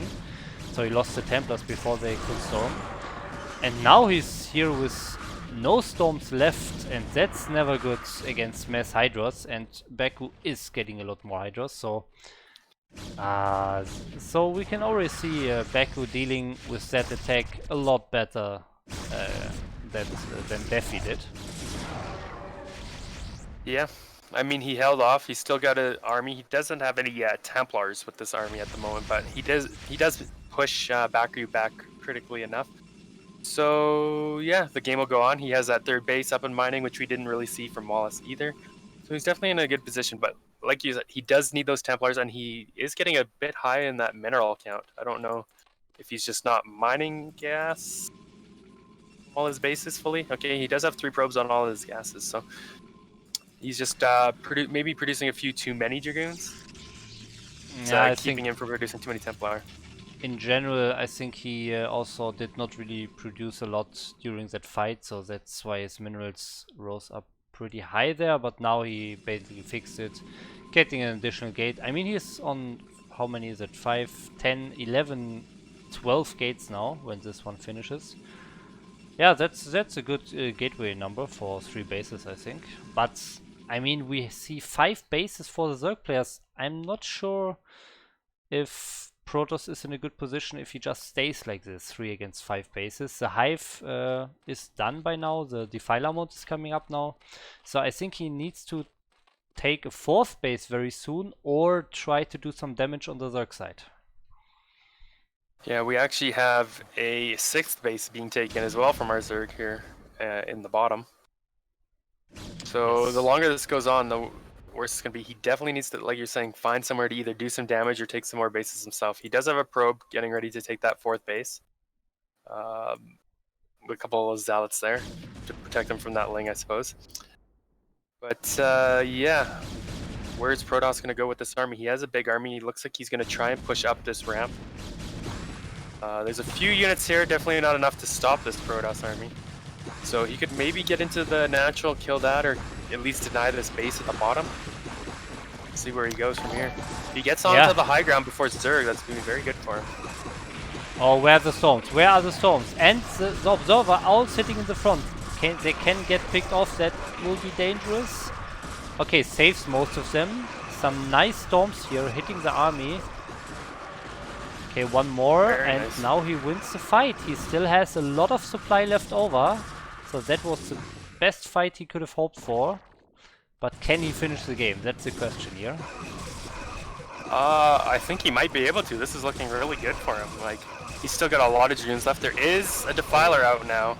So if you can get some swarms down over some lurkers and some lings, but there are no lurkers and lings left. It's just like a few hydras streaming in and they're just dying really quickly. I think like Just may have done it here. He's at least going to be able to break into the natural, I think. Yes. I saw the Adrenal upgrade finishing like in the middle of the fight, but he's only making Hydras here. Maybe if he makes some additional Zerglings, he can use his Dark Swarm a little bit better and also fight the Mass Goons a little bit better, but he's only making Hydras still. Okay, now making some Zerglings, but I think it's too late at this point. Yeah, is it going to be enough? That fourth base is up now for Just. He isn't mining from it quite yet, but I imagine we'll see some probes transferred there soon. A whole bunch of Templars sitting outside of his base, maybe for some Archons. What he really needs is some more Zealots in this army. We do see a few more streaming across. He is going to take down that natural hatchery. So, I mean, Backview looks like he's suffering here. He's got a lot of money unspent as well. And, like, look at the supplies. Just has tripled the supply of Backview. I think this is pretty much over. Like, Backview can't stop this with 70 supply against 200. Yeah, then look good for him. He's losing all the tech buildings now. He's losing his main. He's still staying in the game. Maybe Fink can somehow kill this base, maybe with the Dark Swarm and some Zerglings, if he can deny this and pick this off. The Protoss is mined out in the main and the natural, so if he can kill this base here, that means Protoss would be on one base. Maybe there's a little shot that Baku can come back. But if he cannot do that, I think the game is over. Yeah, he has to kill this base and he has to like deal with the Protoss army too. He's remaking some of his tech at the top left, but it's all the hatchery tech. He's not remaking the hive tech, and he lost the hive now. So he's not going to be able to have defilers or anything like that for a while now. He might be able to get this Nexus, but he's going to lose this whole army after he kills the Nexus. Yes. And I still think it's not enough. Like, it's 200 supply against 50 supply. He's literally 4 times the supply here of Accurate. Yeah, that's true. It's probably not enough. Maybe if he saved his army, like killed the Nexus and saved the army, but now that he lost his last army, he just has no other units, and this Protoss army is marching across the map and will seal the deal here in this game. Yeah, very nicely played by Just, taking it down.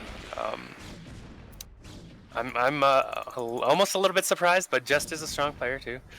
So we'll see. Maybe Backer you can bring it back in a second game here, but I don't know what he's hoping to achieve. He's trying to morph some lurkers. He's got a couple of Sunkens here, but this Protoss army is just way too big. And we should see him tap out here any second.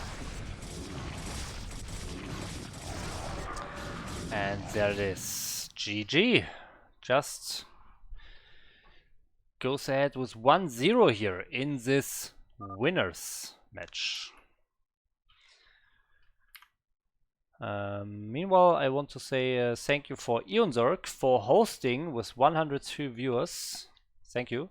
And also, of course, thank you to all the new followers that followed during the stream. I appreciate it. And now we go into the next game. Yeah, Just is 1 game from advancing out of his group in first place here. But Baku, definitely a caliber player that could bring this back and force a game 3, I would say. Yes. So I feel like Baku played pretty well. But this last fight on the high ground on his side that he lost so horribly, I think he had all the units coming from one side, and it was really easy for Just to do very good storms there. There was no flanking from behind or so, so overall that was such a good fight for the Protoss player, and it was good enough that he can just kill the natural and the main. So maybe if Baku can flank a bit better, or maybe pick off the observers because they were sitting very far in the front, he can survive against that army. But yeah, we'll see about that in the next game, which is on match point here. Match point for Just on match point. Yes. And here we are. So in the bottom left of match point, it is BSL. Color is that olive? Yes. I guess. All right, and in the top right we have our pale blue, Just Too Juicy, who is one game away from advancing into the round of 8 for BSL GosuLeague. Yeah, that's a nice feat. So we'll talk about a bit of the point system. So the rewards that the players earn for placing at a certain rank in these tournaments. It's not all for nothing. It's like every spot here in the GosuLeague and also in the Pro League will earn you some points, and we'll talk about that a bit later, but keep that in mind. So this is not just for fun, it's also for some points on the line here. Yeah. So definitely want to get those points, advance, maybe get a better placement in BSL 10. Looks like we are going to have an overpool coming out of BSL, which, I mean, we've kind of expected. He's played basically the same way every game. Maybe, though, after losing that last game, maybe he wants to mix it up a little bit. You know, losing that solid macro game to Jest here, you might be thinking, okay, what can I change or what can I do differently to maybe catch this guy off guard or get some kind of advantage and force a game 3. Yeah, but yeah, so far from what we have seen of Baku, he really seems like a very passive player, very conservative player, and he's also always playing his build, playing very safe. So yeah, it will be really interesting if he goes for some aggressive strategies here. Oh, the hatchery not getting blocked here by the probe, so that's nice. Gets that down immediately. Meanwhile, our pros player is getting that Nexus. Yeah, a little bit different than what we saw Wallace do here with the cannon first. Or was that just against, I can't remember. We did see a cannon before the Nexus here earlier. But yeah, no, I think pretty fine. We had the drone up at that mineral base for Bakuryu. He was getting ready to take that if the probe was able to deny this hatchery at his natural for too long. So I think that's probably where we're going to see the third base rather than the top left where we saw Defi do earlier. Yes. And yes, it looks like the drone is going back to that mineral base to take the third there. So he's going to be playing his build with the hatcheries a little bit closer, makes it a little bit easier to defend, you know, not as far for his units to have to travel between his bases. Yeah, he took some damage against those initial, I think it was 3 zealots. He lost like 6 drones or so in that last game, so that maybe put him behind a bit. So he wants to make sure that this is not happening this time.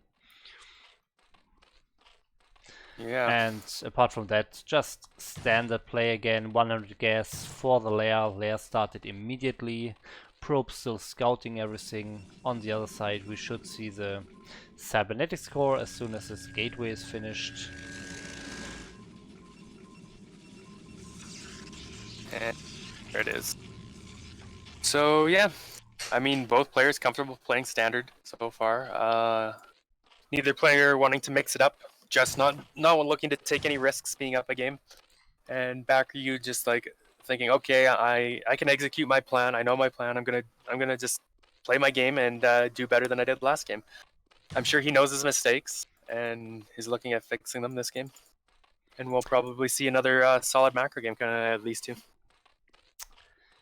Yeah, that can be the case, but there is a slight difference in his build here. He's getting that zealot speed, but I mean that doesn't mean that he's going like all in Zerglings now. It can also just mean that he wants to deny any additional scouting, maybe just being able to pick off those scouting probes, or even the initial 3 zealots that will be coming soon. that can be a tool to deal with that. But maybe he's also going for Zealots, circling all in, but I don't think that will be the case. We just see drones getting built here. Yeah, that's a good point. Maybe he's like, okay, I took too much damage from the 3 Zealots last game. I know he moved out with the 3 Zealots. I'm just going to get Ling speed to deal with that this game in case he does it again. So a slight adjustment perhaps from that early damage last game. We'll see if that maybe pays off for him. Meanwhile, the Spire's a little over half done. Stargate is also finished, but we don't have a Corsair started just yet. He doesn't quite have the gas for it. Okay, there it is now. Yeah, correct me if I'm wrong, but I don't think we saw the second gas that early from Baccario last game, so maybe he wants to go for a Mutalist play here. Yeah, good point. And actually, speaking of second gases and stuff, it looks like our Protoss' second gas is actually a little bit later than normal too. Not taking that until after the Corsair and leg speed has already started. So, yeah, I mean, potentially if he is going for mutas, we could get some damage done. And he actually is going for mutas here, it looks like. Yes. So, yeah, that's why you got to get that Corsair in and scout that early second gas. You would know, okay, he's going for mutas. You can react by putting some cannons up. So, this could actually do a lot of damage. He's only going to have a couple of Corsairs out, and he's not going to have cannons ready. I'm actually a little bit worried for Just here. Yeah, he's making more causes. He's not getting the upgrade this time, but so far he's still making more causes. Oh, Let's no. see if he keeps it. Ah, okay, he just lost the first one, yeah. Yeah, that hurts even more. Yeah. Will he get another one? He's not getting another Corsair, and he only has one cannon. This could be dangerous here. 7 Mutalists, 2 more Scourges. So 7 Mutalists and 2 Scourges can easily kill one cannon and one Corsair. Just he had no idea these were even coming until now. So he does have some Zealots moving across the map. I don't know if this is going to be enough. Like, 5 Zealots can do some damage, but he's just taking so much more damage at home with all these Mutalists killing so many probes. I mean, he could kill the Spire here and maybe even the natural hatchery. Yeah. I mean, if he can kill the Spire, that'd be good, but... Oh, no. The problem is he still has to deal with these Mutalists somehow. He's got nothing to deal with them. He's just losing so many probes. Oh, a couple of Zealots in the main, though, killing a lot of drones here as well. I mean, these 6 Zealots are doing a lot. He's even sending a couple more towards the 3rd base. Like, they're both taking a lot of damage here. That is true. But it looks like the Protoss is taking even a bit more than the Zerg player is. Zerg player, I mean, he lost his Spire, he lost some drones, but overall he has the defense. He has the Mutalists, he has the units to defend these Zealots eventually. While we still see no real defense for Juicy, for Just to defend the Mutalists. Only 1 core there out, 2 goons. That will never be enough to defeat the Mutalists. Yeah, and he's cleaning up the last of the Zealots here now. He's got more drones than Just has probes, and there's just so many mutas here. He's got 10 Mutalisks against 1 Corsair, 2 Dragoons, 1 Templar that doesn't even have Storm yet. I think this is the end. Like, yeah. What can Protoss do? He's so low on probes. He's got nothing. He's gonna make an Archon to try and deal with that, but I mean, it's pretty easy for Baccario to avoid that Archon if he wants. So yes. Look at this. He's down to 12 probes. Loses the Dragoons. So yeah, I think we're gonna see our first game 3 of the night, or day, depending on where you are. Oh. Okay, you don't want to lose all those Mutalisks for free to that Archon. Alright. Yeah. He knows about it now. He's just gonna micro around it. I mean, even if he loses the Mutalisk at this point, I don't think Just can come back. He just has no more economy here. 10 probes, 32 drones. Yeah, this is pretty much over, and Just knows it. So, GG. GG. Game 3.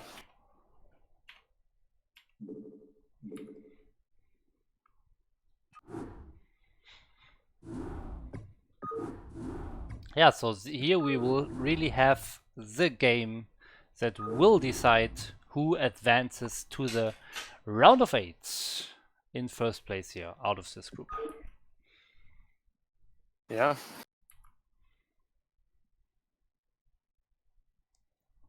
Well, we saw, I mean, Just win in a macro game, and we saw BackReY win with quick Mutalisks.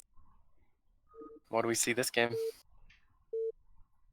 Yeah, If I had to it's guess, it really would be pretty standard, but yeah, sorry. yeah, it was really funny that Just went for many courses and also early courses, sometimes even with +1 additional courses built and everything in all of his previous 3 games. But only in this last game, he actually only made a single core there. He did not scout the Zerg base. He did not get +1. He did not get additional courses. And in that game, BackReY decides to go for the Mutalisk. So that's yeah, a game can end very quickly if that happens. Yes. So we are in the game here. The map is Neosulfate, and here in the top position in blue we have our Zerg player. It is BackReY. And on the left side of the map, in the orange, we have our Protoss Just. So, pylon out front, probe scouting. Imagine we're going to see Forge. He is going to scout in the correct direction. Sees Zerg right away. I imagine we're going to see another overpool coming out of BackReY here. He does have that Overlord making, and he's sending a drone to start that pool, so yes. Nothing too aggressive or overly economic start here from BackReY. Just playing normal, getting that overpool down. And of course, Jess is going to get in here and see exactly what's going on.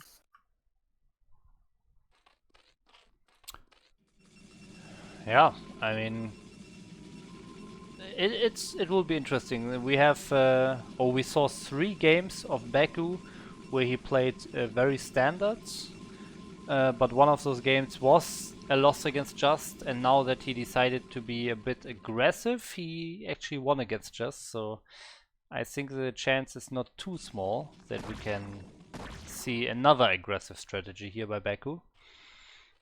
Yeah, maybe he's like, oh, Mutas worked so well last time. Maybe he'll do it again this game or something. Or maybe he'll try for like a 3-hatch Hydra or something. You know. We'll have to wait and see. He does get that natural hatchery down. Past that probe, trying to block it. So feeling perfectly confident and comfortable here. And Just is going to go ahead and throw down his Nexus and immediately follow that up with a cannon. Yeah, so the beginning build order is here. Or yeah, just the whole beginning here completely looking the same compared to last game. First 2 Zerglings hatching, some more drones after that, so all very even here, very much the same. Well, we'll have to see what he wants to do with that first gas once he starts mining it. If he goes for a lair or if he wants to go for maybe a Hydra Den or something. Cannon is going to finish just in time for those Zerglings to get here. Very nicely timed, and Gateway started as well.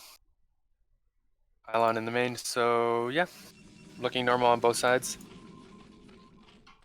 Yeah, so Just did a little mistake, as you mentioned, with taking his second gas a bit later in the first game.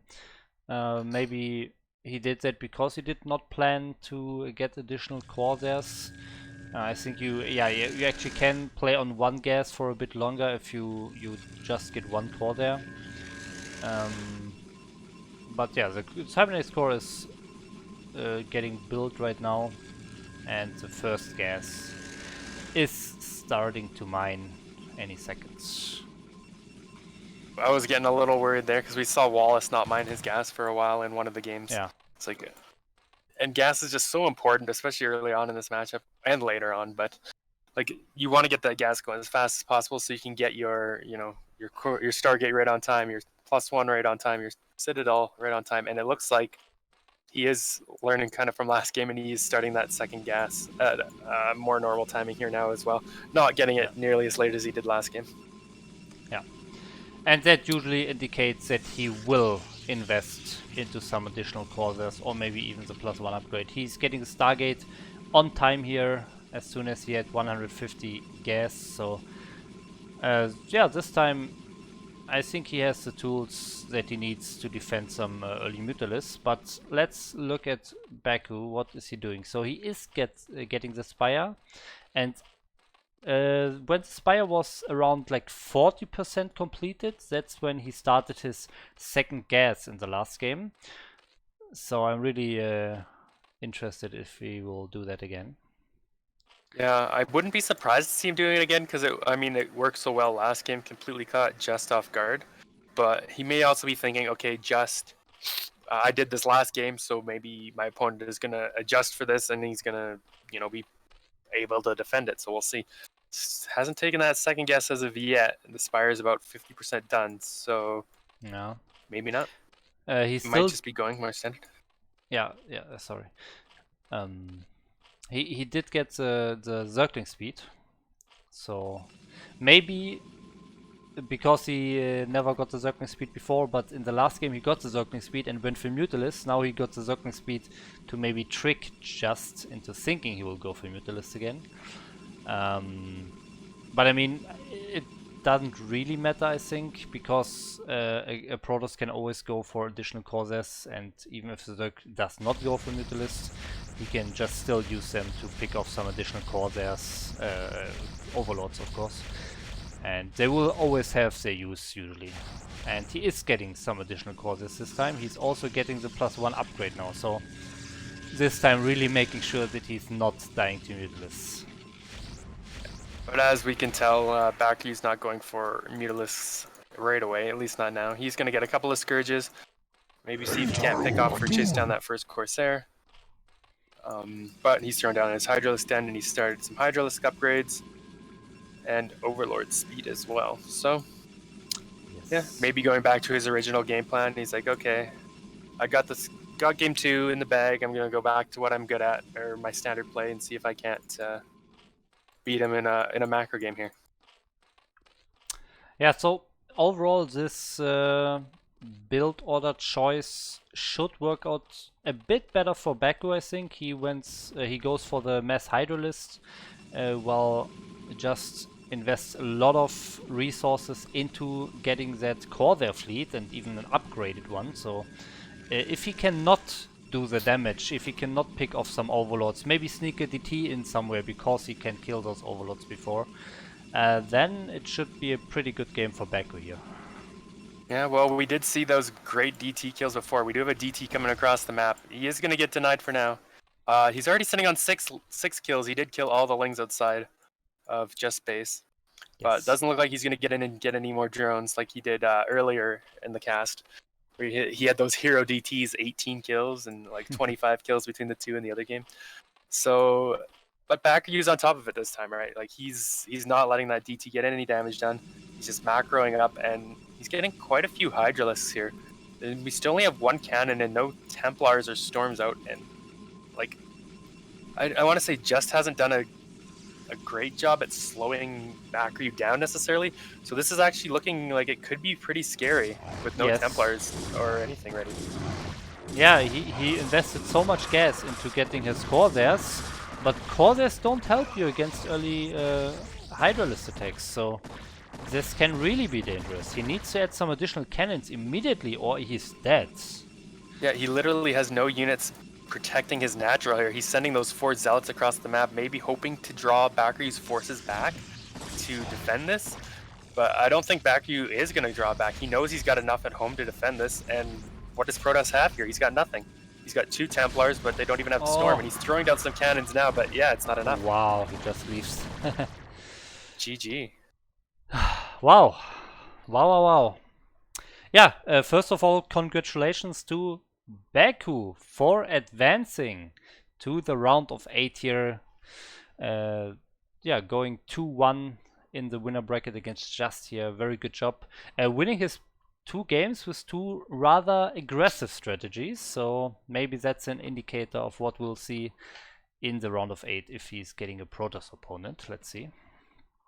Yeah, it was interesting. Like all of his earlier games, he was playing more standard, macro style games. But then these last two games that he picked up against Just were a little bit more aggressive, and they worked well for him. So maybe it's just he picked something up and thought, hey, I can exploit Just with some more aggressive plays, or maybe he's just like, you know what, I need to mix it up. I lost the macro game against this guy. I need to play something a little more aggressive, and it worked in his favor. Like he advanced first in the group. Just isn't eliminated. He still goes down into the final match, and we will find out his opponent there shortly. Yes, and we will do that in the game between Daffy, who lost to Just in the first series of the day, and Wallace, who was losing to Baku in the second series of the day. And the game is loaded up. We will jump right into it while I, of course, adjust the overlay here for the new players. And now we are ready for the loser match, the loser bracket here between Daffy and Wallace. So let's go into it. Okay, so the map is actually a map that we have not seen so far. It is Whiteout. So on the left side here of Whiteout, we see our blue Zerg player. It is Daffy. And in the bottom, we have our orange Protoss Wallace. A lot of orange Protosses today. So, and blue Zergs for that matter. Yeah, that's this map definitely has some interesting features to it for those who may not know. It's got these forested areas. You can see the Overlord flying over them now. yes. If you only have ground units, this area is really darkened. Like you have very, very poor vision in this area because of the terrain here. So you really need some kind of air units like Corsairs or Observers or Overlords with your army to actually have a full vision like this. So maybe that'll come into play here. Like you can easily miss or get something lost in this forest. Hopefully we'll see something travel through that, maybe a probe scout, and you'll be able to see the difference. But yeah.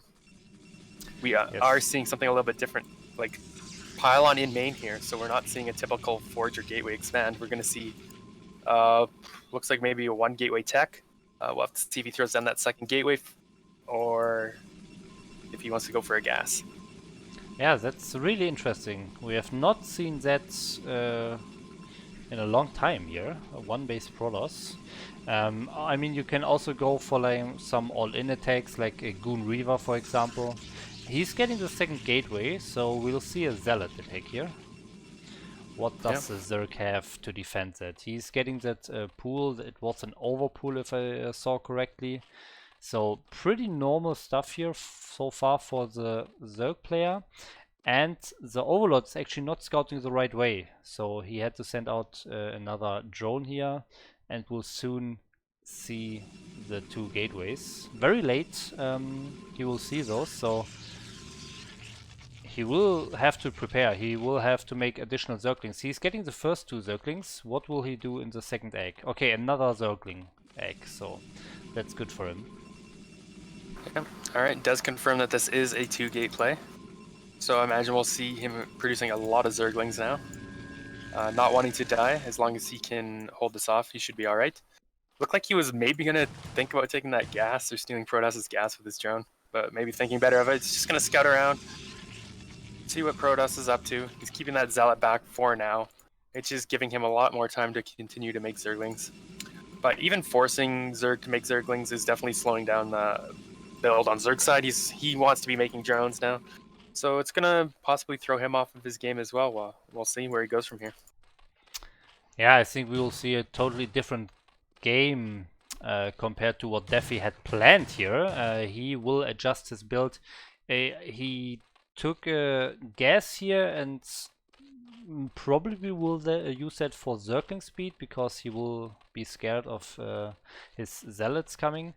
Yeah, so he's getting that Zergling speed right now, and he has a lot of Zerglings. So Wallace has to be careful as well. He can't just commit and lose all his Zealots doing no damage. And he's actually pulling back a bit, so that's interesting. Yeah, you can see now too with like the probe in this tree area how little vision you actually have in this area. Just moving around, you can barely see anything. Like you could walk Lings almost right beside that and not even notice, kind of thing.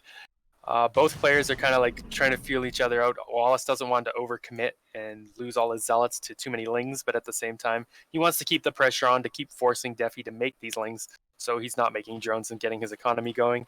Since, I mean, Wallace's economy is going to be slowed down as well, having to stay on one base. And we do see that he did actually end up taking the gas in Protost's base, sorry, so Protoss can't start mining gas. A little bit of an engage here. There's a lot of lings. Neither player looking like they want to fully commit, although, okay, Zerg is going to back up now. And it's this little dance, right? Like, neither player wants to commit unless they can actually win the fight. So it's always this back and forth of, like, who's got enough. And eventually the scales are going to tip one way or another. Unless we have... It looks like the Zerg is going to go for maybe a potential counter-attack here. Oh man, that will be dangerous. Can he block off the ramp? No, he has no units here. So he will probably lose all of the probes here. So now Wallace has to decide. He will do the counter attack. So will Defi be ready? I think he just needs to build this like a sunken in the main, and he's totally fine and will win this game. Yeah. And it doesn't even look like Wallace is committing with these zealots. He almost seems indecisive with what he's going to do with them. Like, he started to go in, now he's pulling them back, and they're just sitting there. Yeah, I really wonder what's going on here. I mean, he got some pretty nice probe drills in here, so actually a lot of the Zerglings got killed, or some even run out of the base, I think. So it was a bit weird, so maybe that's why Wallace decided, oh, I don't actually need to go all in here, and I can go back. Yeah, but yeah, this I mean, game. I feel like, yeah. Sorry, I was just gonna say, I feel like he had to be doing something with these zealots, you know, because he's just giving Zerg more time by just having them sit on the map, not doing anything, either defending himself or pressuring Zerg. And he is gonna clean up these lings in his base now, in his main base. So, oh, but he's gonna lose every single zealot in the Zerg base as well. And yeah. What can he do? He's not going to be able to defend this Zergling counterattack, I think. Yeah, I think so as well. And yeah, he just GG's out. He realizes that himself, yeah. I think he missed a shot here. He set his zealots here just in the middle of the Zerg base. If he maybe went behind the minerals or so, he could have traded so much better and even win the fight in the main base of the Zerg and then maybe kill some drones. But overall, his zealots did not really do the damage that he was looking for, and on the other side, he just has no more defense to combat the counter-attacking Zerglings. So, GG. GG. Well, Wallace is on the chopping block now. I mean, he's down 0-1 in the losers match. He's got to win the next 2 games, or he will be the first player eliminated from this group and eliminated from BSL. Yes, and we will find this out on the first game of this map. The map is Clay Fields. We have not seen that so far today, so that's interesting. So that must have been Wallace's pick because he just lost the last game. So yeah, maybe because he lost all the other games so far, he wants to try out a slightly more unusual map to maybe catch his opponent off guard. Yeah, one thing I will say about this map is it's fairly defensive, can be a fairly defensive map. Then you can kind of get your 3 bases and defend them pretty easily. Like that 3rd base only has 1 ramp up there. Throw a couple of cannons up there, a couple of zealots and a Templar behind there. It's so hard to break that position. So you can really get into a strong macro game on a map like this. Yeah, so maybe it just goes for 1 base again. Let's see. So here on the right, or top right side of Clay Fields, we have our Protoss player.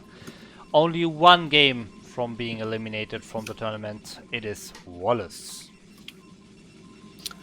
All right, and in the top left, 1 game away from making into that final match and having a chance to move on in the tournament, we have our blue Zerg Defi. And again, we see orange Protoss, blue Zerg. Yeah. Definitely been a bit of a theme here today. In all the matchups, we've had blue and orange quite a bit. All right. Well, right away I can tell you he's not going for that in base 2 gate. Pylon is at the natural here. It's Yes. maybe a little bit further back than I would like to see. Like, it doesn't look like he's gonna have a ton of room Yeah, you can, like, for if you maybe cannons and stuff. place the forge and gateway right on top of the pylon, there's only like one square for one cannon between this wall and the nexus that goes in this weird ground here. So that will be hard if he really has to build a lot of cannons. Then he will have some trouble getting his units out, maybe. So we'll see about that. Or even if there are a lot of hydras coming, he will just not be able to place enough cannons. That could be the case. Yep, but we'll have to see. Yeah, like I said, personally, I like to place my cannon a little bit further up on this map. Just give myself a little bit of extra room for not only for cannons, but just my army behind the wall in general. Like when you start building up towards, say, like a 2-0 timing attack or something, and you start getting a lot of Dragoons, Zealots, Templar, just even having that room for your units to maneuver can be helpful. But we'll have to see. Looks like this drone is going to go ahead and deny that Nexus a little bit here. They're giving Protoss a little taste of their own medicine, perhaps. Oh wow! And Wallace just placing his cannon here against this hatchery first play. He's placing the cannon first, so this is already a very good position for the Zerg player. Yeah, for sure. Definitely getting a little bit of an economic advantage.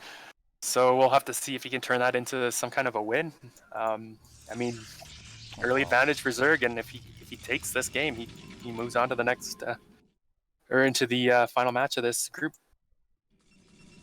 And we saw Wallace actually cancelling his cannon in the last second and getting that gateway and the gas here. So that's nice thing to do, I think. If you scout that the pool is very late, at least you can get some earlier Corsairs maybe with that earlier gateway, earlier gas. So maybe he can recover from that, and it's not so bad that he delayed his Nexus a bit. Yeah, I almost question the canceling of the cannon when it's almost done, because he's gonna want that anyway, and he just restarted it now. Yeah. So like, he got his gateway a couple seconds sooner, but he cost himself how many minerals to cancel it? I don't know. Like, I feel like maybe this is why he's better than me. I personally would have just let it finish if I was in that spot, just because it was so close, you know. But I don't know. I don't know what's better. Yeah, I mean that's I think 1/4 of 150. So he lost some minerals, and he's getting his core there maybe 5 seconds earlier because of that, because he got the earlier gas. We'll see if that plays a role. Maybe it does when the Zerg player goes for early Mutalisk or so, but there's a chance that it will not matter and he just lost some minerals for free. Well, we'll see. Cybernetics core is just finishing up now. He doesn't quite have enough minerals to start the Stargate, but okay, there it is. So it is going to be that Stargate play, and he's starting his second gas here as well. We'll have to see if he wants to commit to a few Corsairs, maybe get +1 on them as well. Continue to scout around with his probe, confirming that third hatchery location from Defi. Seeing it here at the second natural at a far base kind of says to me that, you know, Defi's probably wanting to play maybe a little bit more of a macro style or a turtle style, because taking this natural allows him to set up defenses here and take a third base in behind it, or a fourth base, sorry, in behind it fairly quickly. Yep. He doesn't necessarily have to play that way, but seeing that hatchery might indicate that he's looking to play more defensive strategy. Yeah, meanwhile we have the second cannon coming up for Wallace. I'm not sure why he decided to do that. Maybe he was a bit scared that there were a bit too many Zerglings. Also the Zergling speed is here, so... Yeah, but usually if you have the wall set up and you have all your gaps closed, one cannon is usually enough. But of course, if you lose your scouting probe and you have no more unit on the map, you don't know what the Zerg is doing. He could make like 30 additional Zerglings and then it would really be close with one cannon. Yeah, did he confirm lair or not? I'm not sure. I mean, I feel like I want to say he did, But his probe was also at the bottom scouting that hatchery, so maybe he didn't see the lair, so maybe he's worried, okay, if there's like a 3-hatch Hydra or something coming my way, I want those cannons. Yeah, I'm not sure about this, to be honest. But now he actually Yep. confirms the Spire with the core there. And he will also see that there are no like Hydralisks coming or so. So now you can just make some additional Corsairs and he will be probably super fine against some early Mutalisks. But I mean, we see a lot of Zergs just get that Spire anyways, get like 2 or 4 Scourges, but still drone up behind that and then get some Hydras later and never commit to Mutas. Yeah, it's true. I mean, we don't have the second gas taken yet from Zerg. He's going to start taking it now. But that's definitely a little bit later to if you wanted to commit heavily to some kind of Mutalisk play, at least early on here. We do have the Templar Archives done and Storm starting. And it looks like we're going to get a DT started as well. Maybe trying to get some drone kills, seeing how well it worked possibly against Defi when Jess did it. Yeah, maybe. So far, so he did get 3 Corsairs. Maybe he lost one or so. I'm not sure. We see 1 Corsair with reduced HP. But anyways, he's not getting more. So he did not get the +1 upgrade, and he's also not getting more than 3 Corsairs now. So 3 is a very weird number. Usually you only want to get 1 and save the additional gas to get your Templars and speed earlier, or you want to go to at least like 5 or 6, so that's the number where you can really do the damage and even kill Scourges before they can even reach your Corsair. Okay, he's restarting his Corsair production now. Alright. Yeah, Defi is aware that there's a DT on the map. He did notice it killing a couple of his lings, so looks like he's ready for it, at least at his third base. He's going to go and try and poke the natural, but it looks like he's got more than enough defenses at the natural as well to hold. And seeing 4 Sunkens down already kind of lends itself to that defensive style like we were hinting at earlier, and we do see that the 4th hatchery is about to finish up fast 4th base, so this is definitely a turtle defensive style from Zerg, so I don't think we're going to see any damage to him too early, and maybe potentially a little bit longer game here. A few Mutalisks coming out, at least 2 anyway, to start.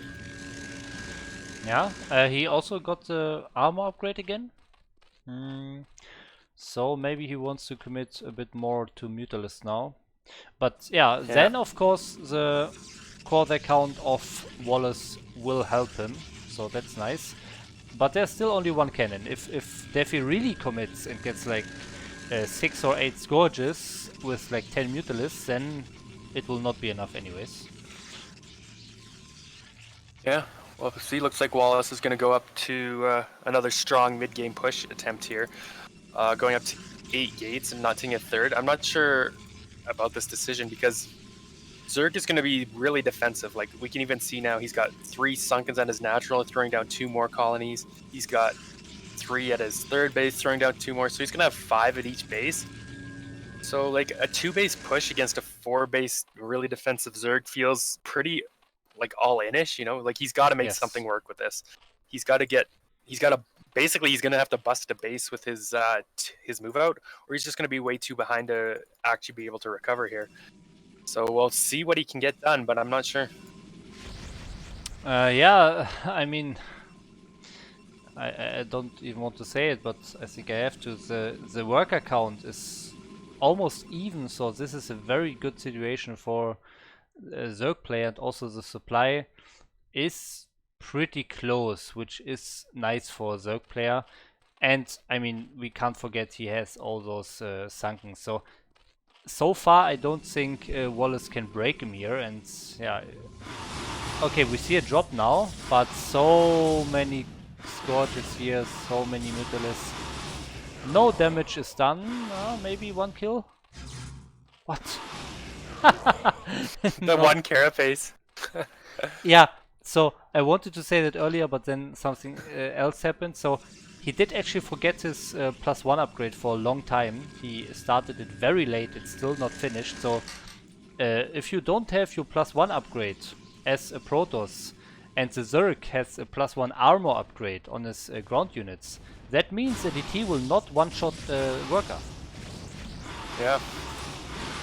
So he didn't even get one worker. Very unfortunate for him. And now he's just taking so much damage. I mean, he lost all those Corsairs. What does he have to fight these Mutalisks? A couple of Storms. First one doesn't do too much. And if he Storms now, he's going to be killing a lot of his own probes as well. Like, this is so much damage. Oh, that was a nice storm. Okay, wow. Yeah, wow. That was the storm he needed for sure. Yes. Yeah, definitely not watching his Mutalisks there for a second and takes the whole storm, all the Mutalisks dead except like 3 or so, very injured, getting away. But now, that's nice. That's nice for Wallace. He's now pretty safe. But actually, Defi still investing in additional Mutalisks. So that's a very nice or fun way to play. Just getting a lot of Mutalisks always threatening that counterattack. Yeah, I mean, I think it's fine. Zerg is still in a great position here. Sitting on 4 bases, like we can see he's even throwing down, like he's got 5 hatcheries in that 4th base now. He's just throwing down so many macro hatcheries. His hive is done. He's throwing down an Ultralisk Cavern and a Defiler Mound now as we speak. Completely saturating up that 4th base. Like, and Protoss is still sitting here on 2 bases. So yes, he did a lot of damage to that Mutalist, but it's still a great spot for Zerg to be in. And Protoss is going to push out, maybe try and take a 3rd base here now, but I feel like that's too late. Like, you can definitely get a 3rd base a lot sooner against a Turtling Zerg, and he just never took advantage of that. Went up to this 8 gateway count, and I mean, he's really done no damage to Zerg. Zerg has been able to just get away with droning and making a flock of Mutalisks. Yeah. And now he's taking additional damage in the main. No cannon in the mineral line, just some below here, but they are not reaching the top of the mineral line.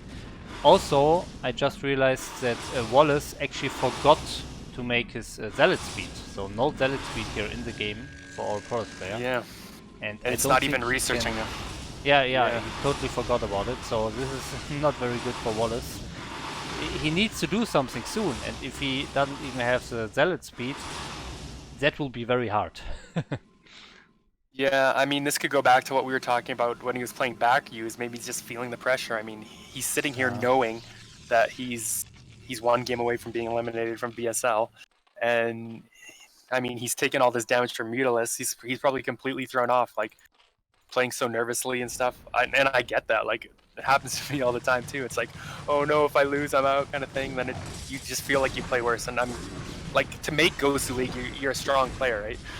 Yes. So I feel like it's not something that would normally happen to him. You know, he's just feeling the pressure maybe of playing in the league, and we're seeing that pan out here. And Zerg is just taking advantage of it. He's doing a really good job. He's playing really solidly, taking a 5th base. It looks like he's going to potentially deny. He's not going to kill or deny this 3rd completely, but he's just slowing it down, forcing Protoss's army to stay back on his side of the map. Killed or got a couple of cannons canceled there. So this is really looking good for Zerg. We can even see in the supplies. I mean, he's got higher worker count. He's got higher total supply. He's taking, like I said, he's taking his 5th base. He's got so many defenses up. He's got Ultralisks out now. He's just massing. And here comes the switch to unit production only from Zerg. We're just going to see him mass up so many units and eventually overwhelm the Protoss here, I think. I'm afraid for him.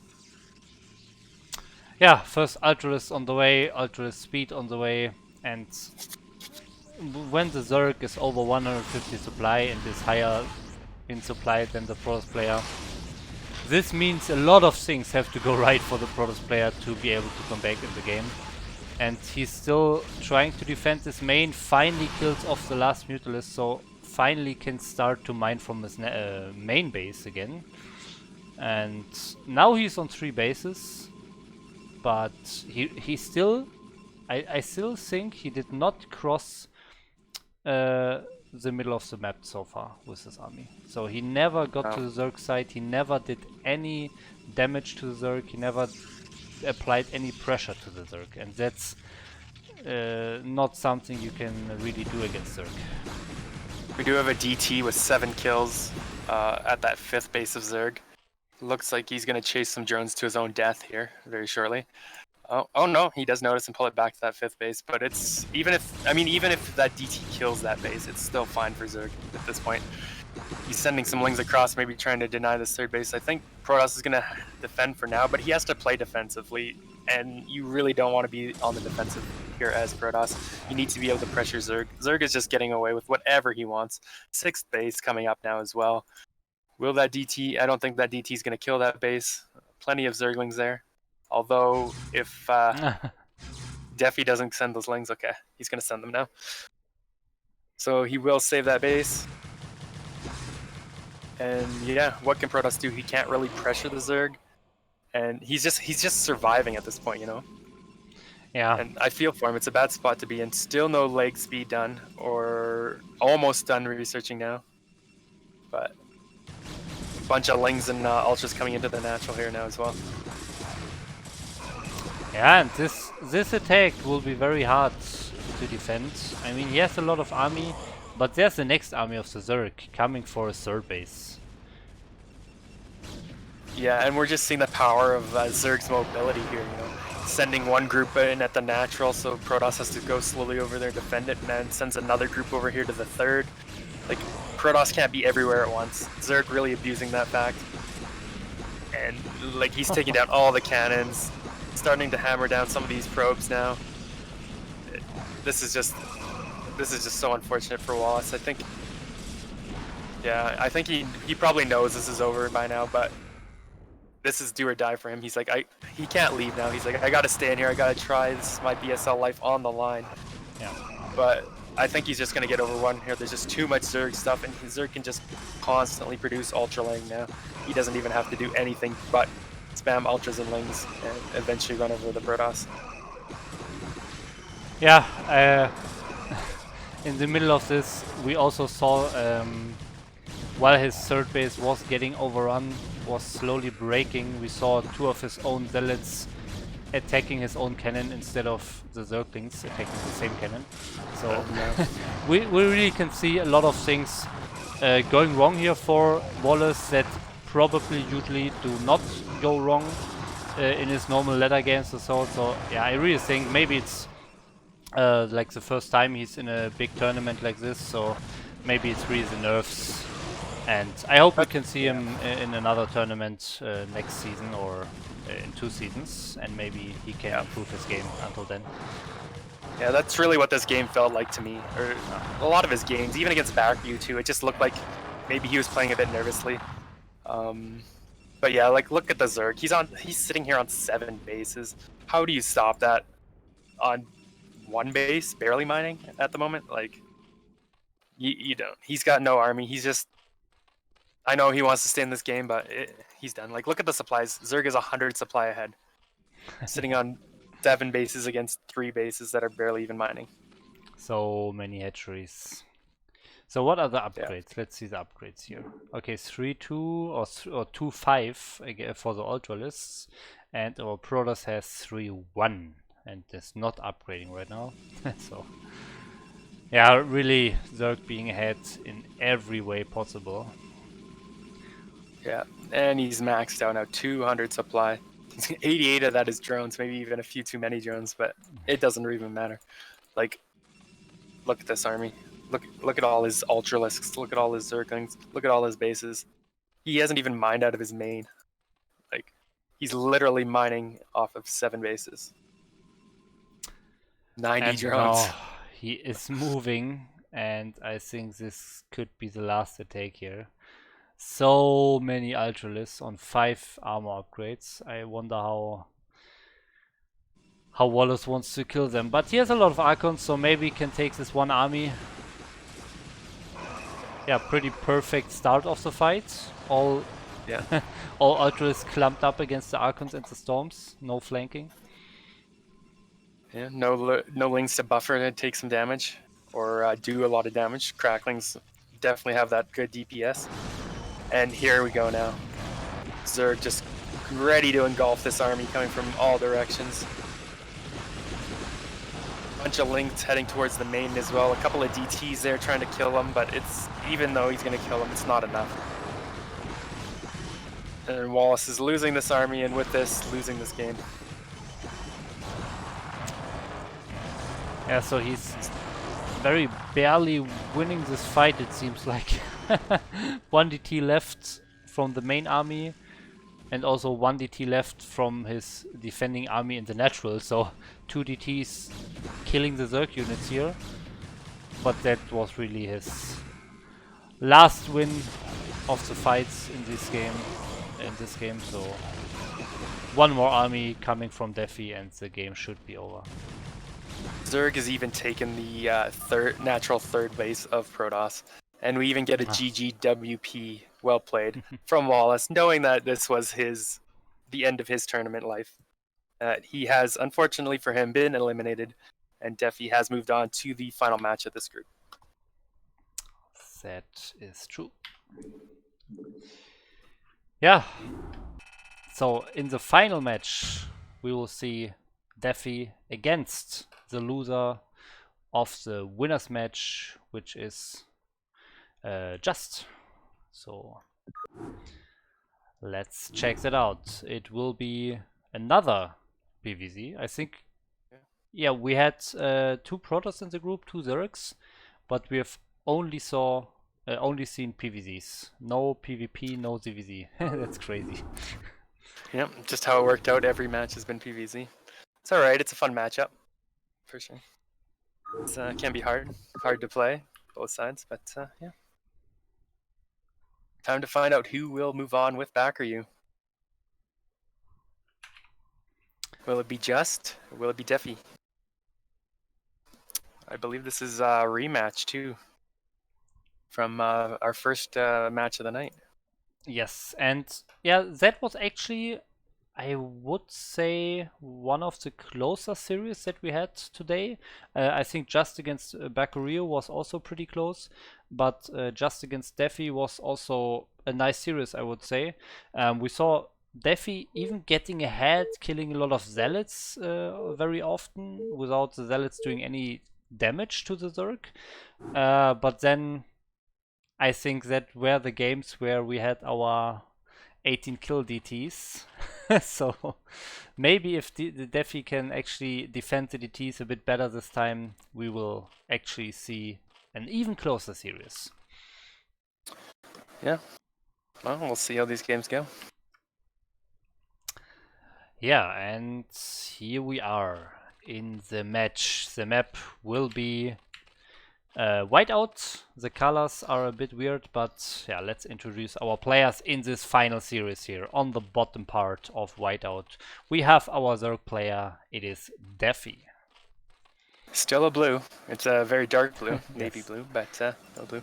But not in orange. We have our black Protoss, I believe that's this one, is Just.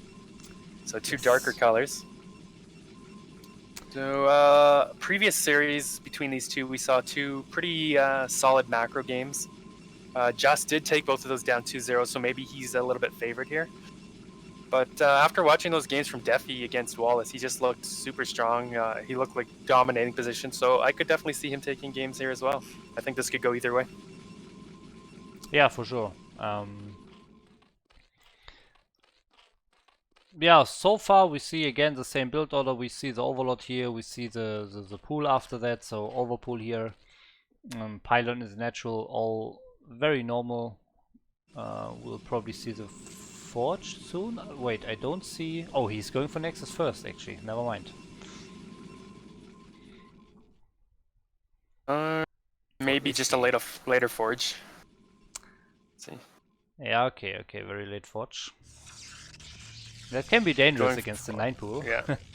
But yeah. I guess he had the scouting, right? Yeah. He saw Overpool, he's like, okay, I know I can get my Forge a little bit later. Just wanting to optimize that mining time a little bit, maybe. And the Overlord's going to get here and see that there is a Forge being built and be comfortable in his position. No Ling started as of yet. Interesting. Yeah, that's funny. I guess he just wanted to get that hatchery down before starting the Lings. But if he had started those Lings before, I think he could have got at least 2 of them into the main because there's still no cannon started. I mean, yeah, you don't need to start the cannon if you don't see Zerglings popping out of the X here. But now he will see the Zerglings. But he also started the cannon even before that. Yeah, I think you can start the gateway if you have the 150 minerals and you still did not see any Zerglings in the Zerg base. So yeah, but he's trying to play it safe here. Does not want to risk losing this match in the final deciding series of the night. Yeah, and I can't blame him for that. I feel like I should play safer sometimes. I get a little overconfident in my positions in this matchup. It's like, oh, he's got no lings, I'll just get my gateway now. Oh, he's got nothing, and then I die to lings. It's like, oh, whoops. Maybe playing a bit too greedy, but no, he's doing just fine here. He's going to have that cannon up. He's got his gateway on his way. Nexus is about to finish up. Interesting third base. I wonder about this third base choice from Zerg. I mean, it's going to be in the push path of Protoss, and it's kind of open. So it can make this a little bit harder to defend with proper SimCity or Sunkens.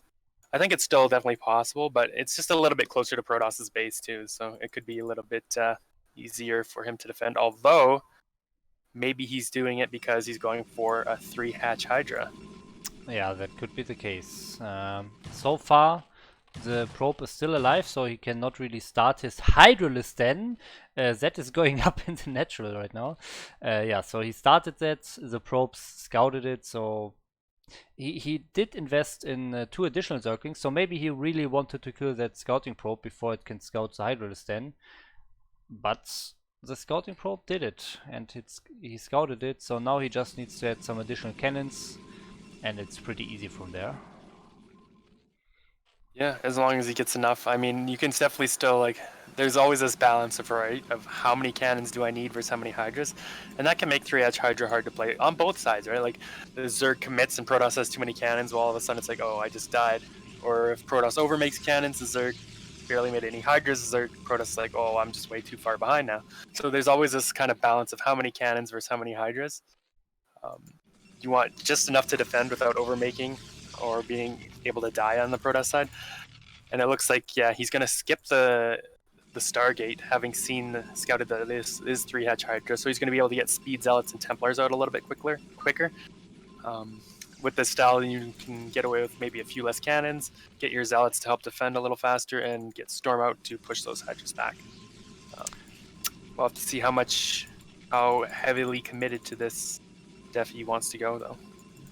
Yeah, there are definitely different variations you can go about this as a Zerg player. You can go for that very quick, like 6 Hydra attack with very quick speed or range. But you can also wait a bit, get some more drones, get your speed and your range for the Hydras, and then really hit with a little bit bigger Hydra attack. And that's what he's doing now. So he got some additional drones in. You can see the worker count is almost even. We see just actually cut some probes, so actually pretty good situation for Zerg, and now he's getting his Hydras ready to attack. Yeah, only 2 cannons here, so if he commits to a lot of Hydras behind this spot, maybe he can do some kind of a bust.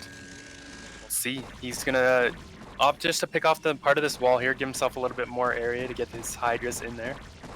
But we can already see, like, Zell Lake's speed is over half done, and he's got 5 gateway production, so if Zerg doesn't do something quickly, Protoss will be able to get on the map with a bunch of speed zealots.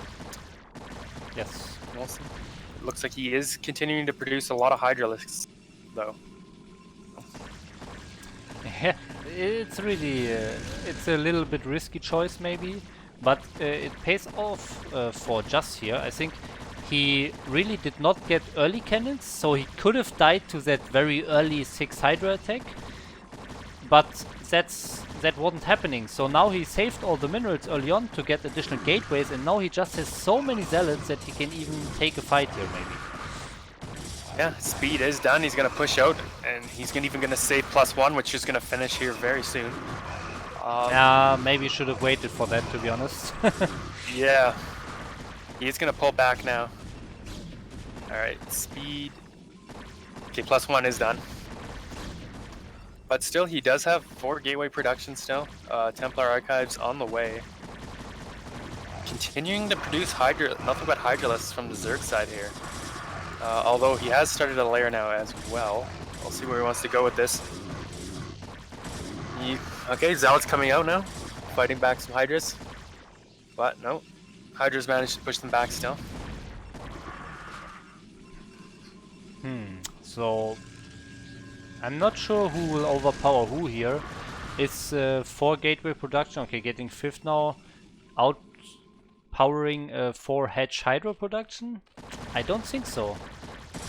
But maybe if he gets a storm with that, then it should be enough. But so far I would think that usually the Zerg should win, but now that I say that, the Zerglings are, the Zealots are actually winning the fight. He hasn't even started its second gas, so he wouldn't be able to produce a lot of Templars. Storm has started being researched though.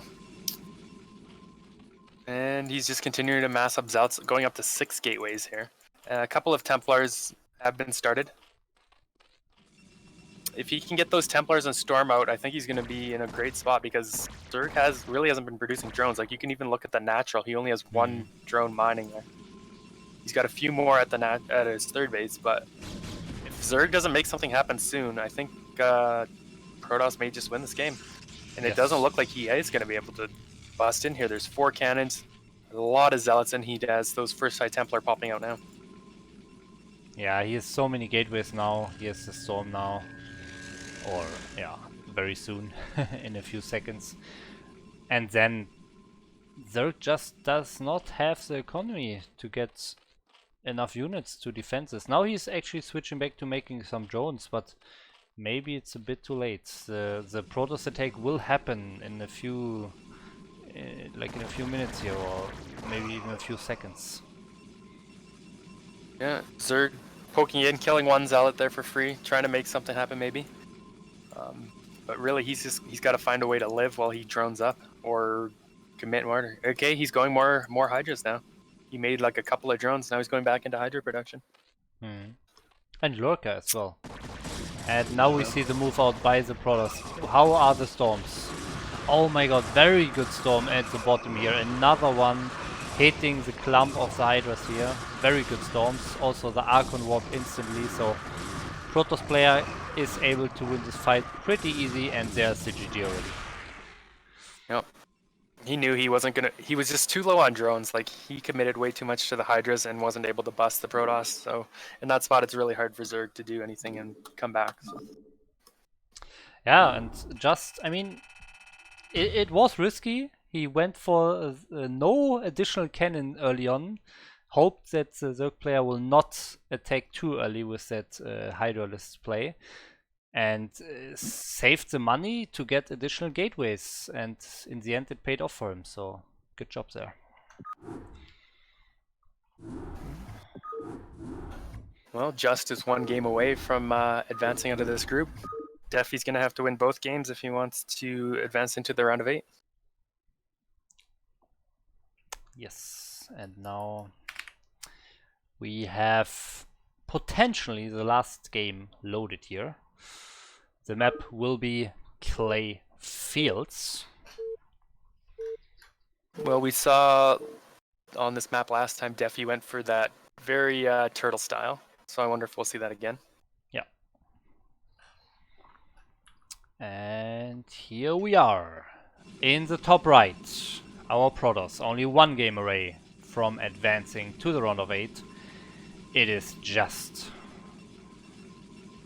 And in the bottom left, no blue or orange from either of our players. We have our purple Zerg. Defy needs to win this game or he will be eliminated. Well, I think we can agree that purple actually has some blue in it. It's a mix of blue and red, so still blue Zerg. That's fair. Sure, that's fair enough. All right. Well, purple may match Zerg a little bit better, being the color of the creep as well. Maybe he's like, I got to change up the color schemes here. Maybe get some wins by changing colors. Maybe it'll help him. We'll see. Okay, so we have the first pylon probe moving out, so we'll probably see the forge again in the beginning.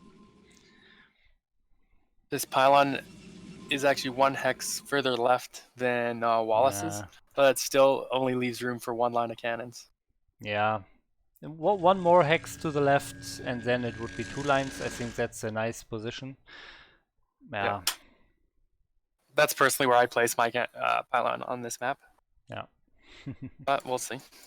I mean, he just got 3-hatched Hydra too, so he might not want that room or need that room if he faces that again. But it doesn't necessarily mean it's going to come into play here. We saw Defi do a very strong turtle style, macro style on this map before, so I kind of expect maybe he'll do that again, and in which case he won't need a lot of cannons anyway. But we'll have to see how he wants to play this. He's going to go ahead and throw down that hatchery first. Here. Yes, is scouting that now, or just is scouting that now. Also will scout the non-existing pool, or okay, it will exist in a few seconds here, but now that means he could go for that Nexus, does not need to make a cannon. Also, in my opinion, does not need to make the cannon before the gateway. I think he can just get the gateway now, after the Nexus. I would agree. And especially because they're in cross spawns here as well. Yes. Like, I feel like he could throw down that gateway's pylon in the main, take his gas or something even before his first cannon. But we'll see. Yeah, and he's doing just that. He's in the gateway position here with the probe.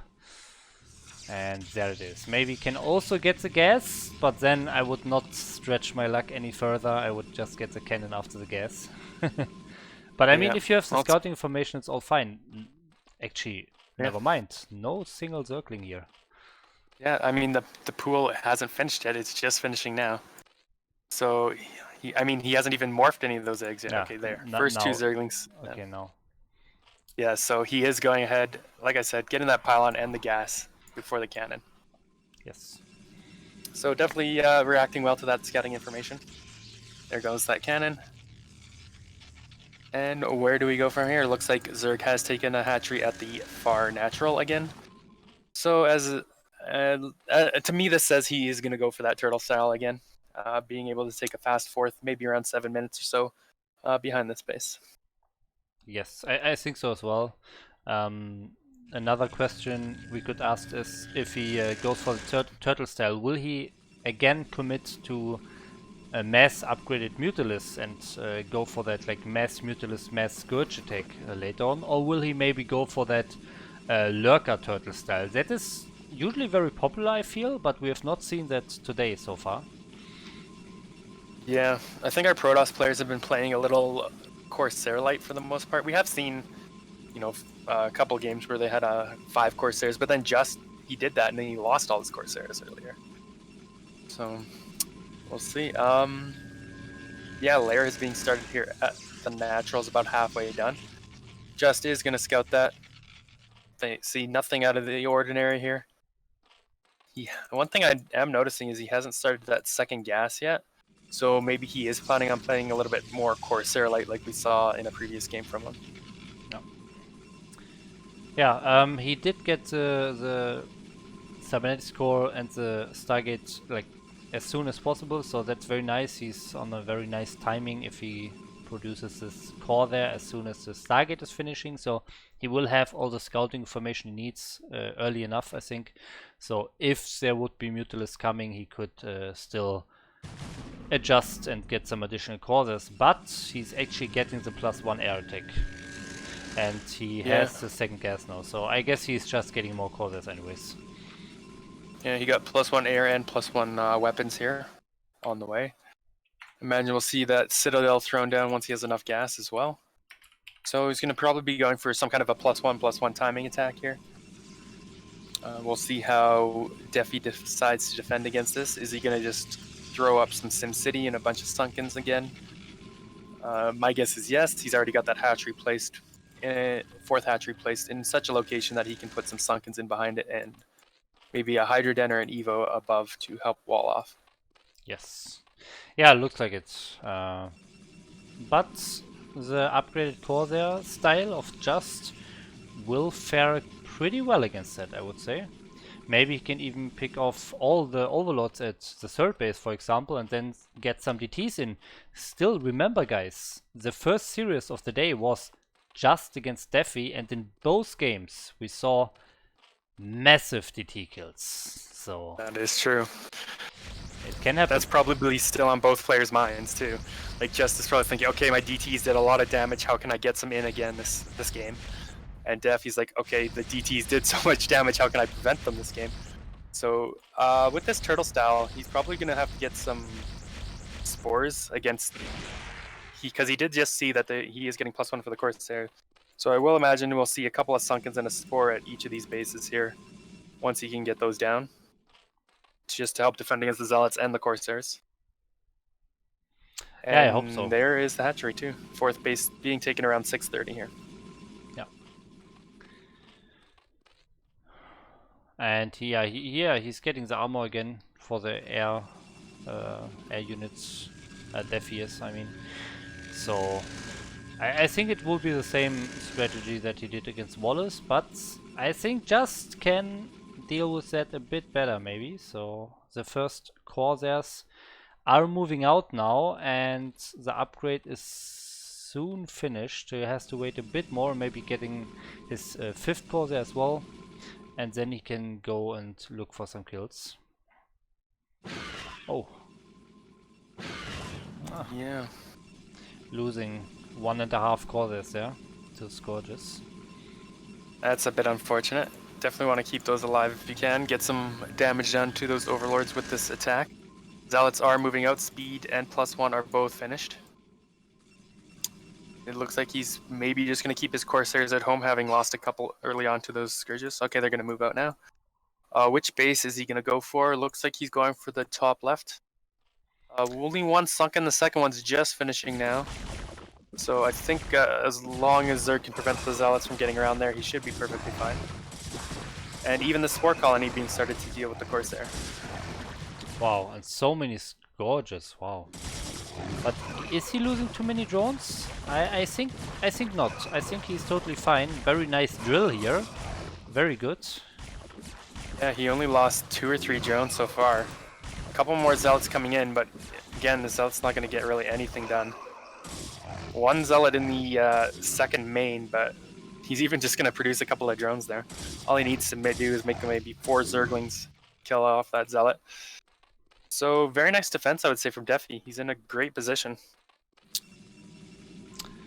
Yes.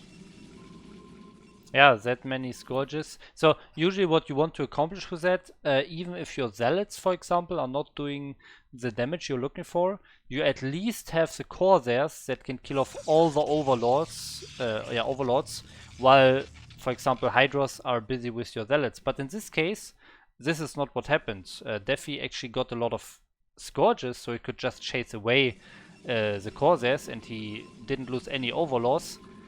And he had a lot of Sunkens to deal with the Zealots, so very nice job here. But at least Just is trying to get his 3rd base up here, blocking the ramp against the Zerglings. So a big difference I'm seeing in this game compared to when we had Defi versus Wallace on this map is Just is taking that 3rd base off 4 gateways. He did add a 5th one now, but yeah, he's taking this base a lot sooner than you might even normally see in a standard game.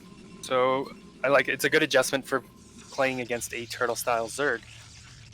We do have a bunch of Mutalisks and Scourges flying in here. Is this going to be enough? He's going to lose a bunch of Corsairs. Oh no. Oh, I think that's too much damage to the Corsairs, and now he will not be able to defend the 3rd. I think he has to cancel everything. That's very unfortunate. Yeah. So close from being finished. Maybe jinx myself a little bit there, because I mean, I do agree that a fast 3rd is a good way to play against a turtle Zerg like this, but losing all those Corsairs is just really hurting him against these Mutalisks. Oh. Some storms connecting, but I think not enough. Where is the anti-air? Oh, the next Corsair just started now. He's no anti-air on the way. Yeah, okay, he's going to get a nice storm off on those Mutas. He kills most of them. That Corsair could kill the last okay, two. there's one actually. Yeah, okay. Wow, this storm again. I think we saw that against Wallace as well. Defi not looking at his Mutalist for like 3 seconds there and eating one of the biggest storms ever. And now maybe Just can actually get his 3rd up after all. Yeah, I still think that was painful. I mean, he took too much damage, but he's got an Archon out now as well. He's got his Corsair, so he's going to be able to deal with these Mutalisks. Archon does go down, but yeah, there's still more than enough to push back those very few mutas. Although, here come the Scourges again. Oh my god. But now we finally have Goons. Goons can deal with it. So I do think he took his third base at a pretty good timing, but he wasn't able to defend those mutas. So it's more like it started mining at a more normal timing, almost, you know. Yes. So he wasn't able to get the advantages of taking that third base when he did. So very well played by Zerg. I would say Zerg is definitely in a good spot here. He's got Queen's Nest, Hive done even. So we're probably going to see, like we saw last game, a bunch of Ultra Link coming out here in a little bit.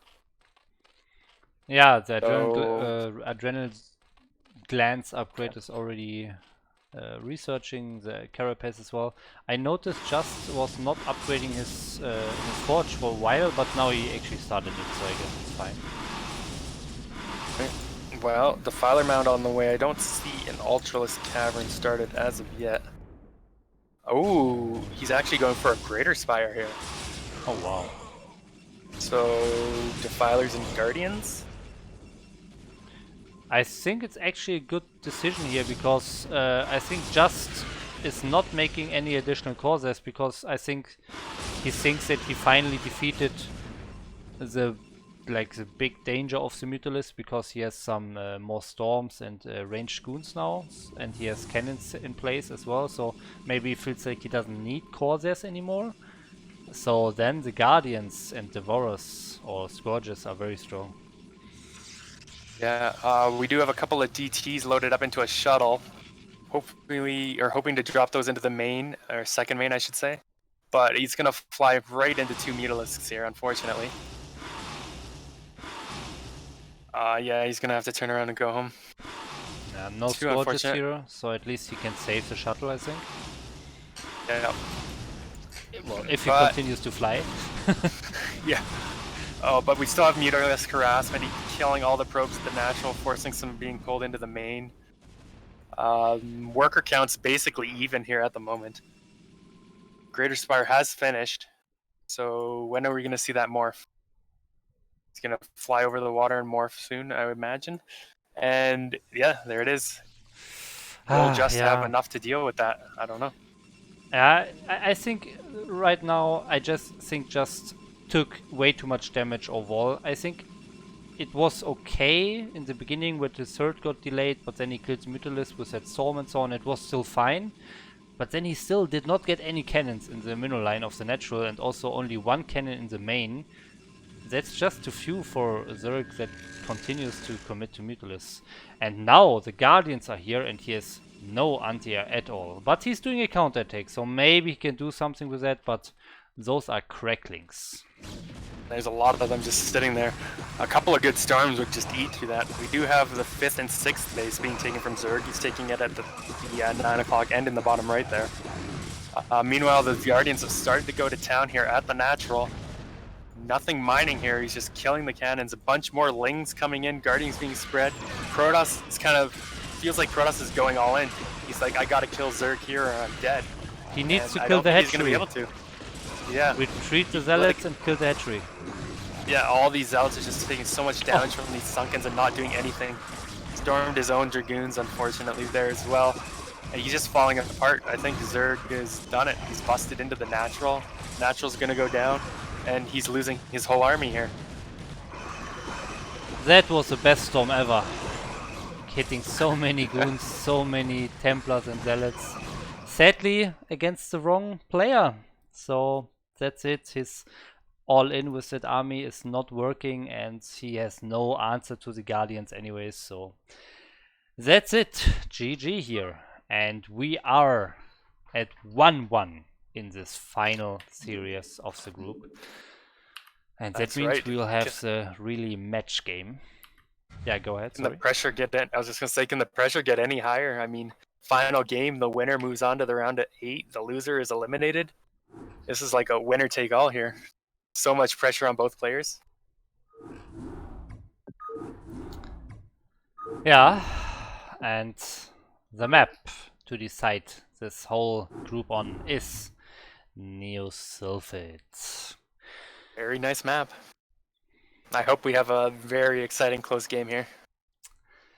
Yeah, so what did we see on Neosulfate before? I think it was just BakuRyo having his Mutalisk switch game. Did too many damage, killed all the High Templars, and then overrun just with his Hydralisk. I think that's what we saw before on Neosulfate. But yeah, let's see what we see here. I'm hoping for a very solid macro game between these two. Decide it, the final game of the group. And that final game is starting now. We are jumping in it on the left side here of Neosulfate. In gray color, it is our Protoss Just. That might even be pale blue. And on the right side, in the pink, we have Defy Rev. So who takes this? Do or die time. Winner goes on to round of 8. Loser is eliminated. Oh man, both players, I really want to see a good solid macro game here. Both players playing really well. What do we see? Who does what? Yeah, we'll find out in a few seconds. So far, it will still be the normal game here. We have the pylon and the natural. We'll probably have, yeah, we have no early pool. We can say that already. So pretty normal start again. I want to use the time to say thank you again to all the followers, and thank you Kix for that nice host from the STPL channel. Thank you. And yeah, so far we see no pool still for Defy here. He has the overlord. Yeah, okay, and now the pool comes. So it's a normal overpool here. Yeah, waiting for just the right amount of minerals, and just probably going to go for that forge again. Seeing that Zerg is not here in the top spawn, will he get that forge a little bit earlier, or is he still going to throw it down on that 12 supply? All right, he's sending out the probe here now, and he's going to go ahead, throw down his forge. Yeah, you pretty much have to do it if you don't scout the Zerg in the first position. Otherwise, you will just lose your game to a 9 pool, and that's it. That would be so frustrating to lose, so you really don't want to do that. Yeah, especially in a tournament in a position like this, like, you're just, no. Final game, everything's on the line. Everything to lose, everything to gain. All right, well, Zerg is going to send that drone out, take his natural. So, I mean, this is starting off very standard from both players. See if it continues that way. It looks like Just is going to throw down that Nexus on his 13 supply, and then 13 cannon to follow that up. Pretty normal for overpool here. Trying to harass a little bit, mining some minerals in the Zerg main. Just preventing him from mining that. What a thief. Stealing the Zerg minerals. Are those 8 minerals going to make all the difference in this game? Who knows? Maybe. All right. Gas coming down as well. Yeah. Just scouting around.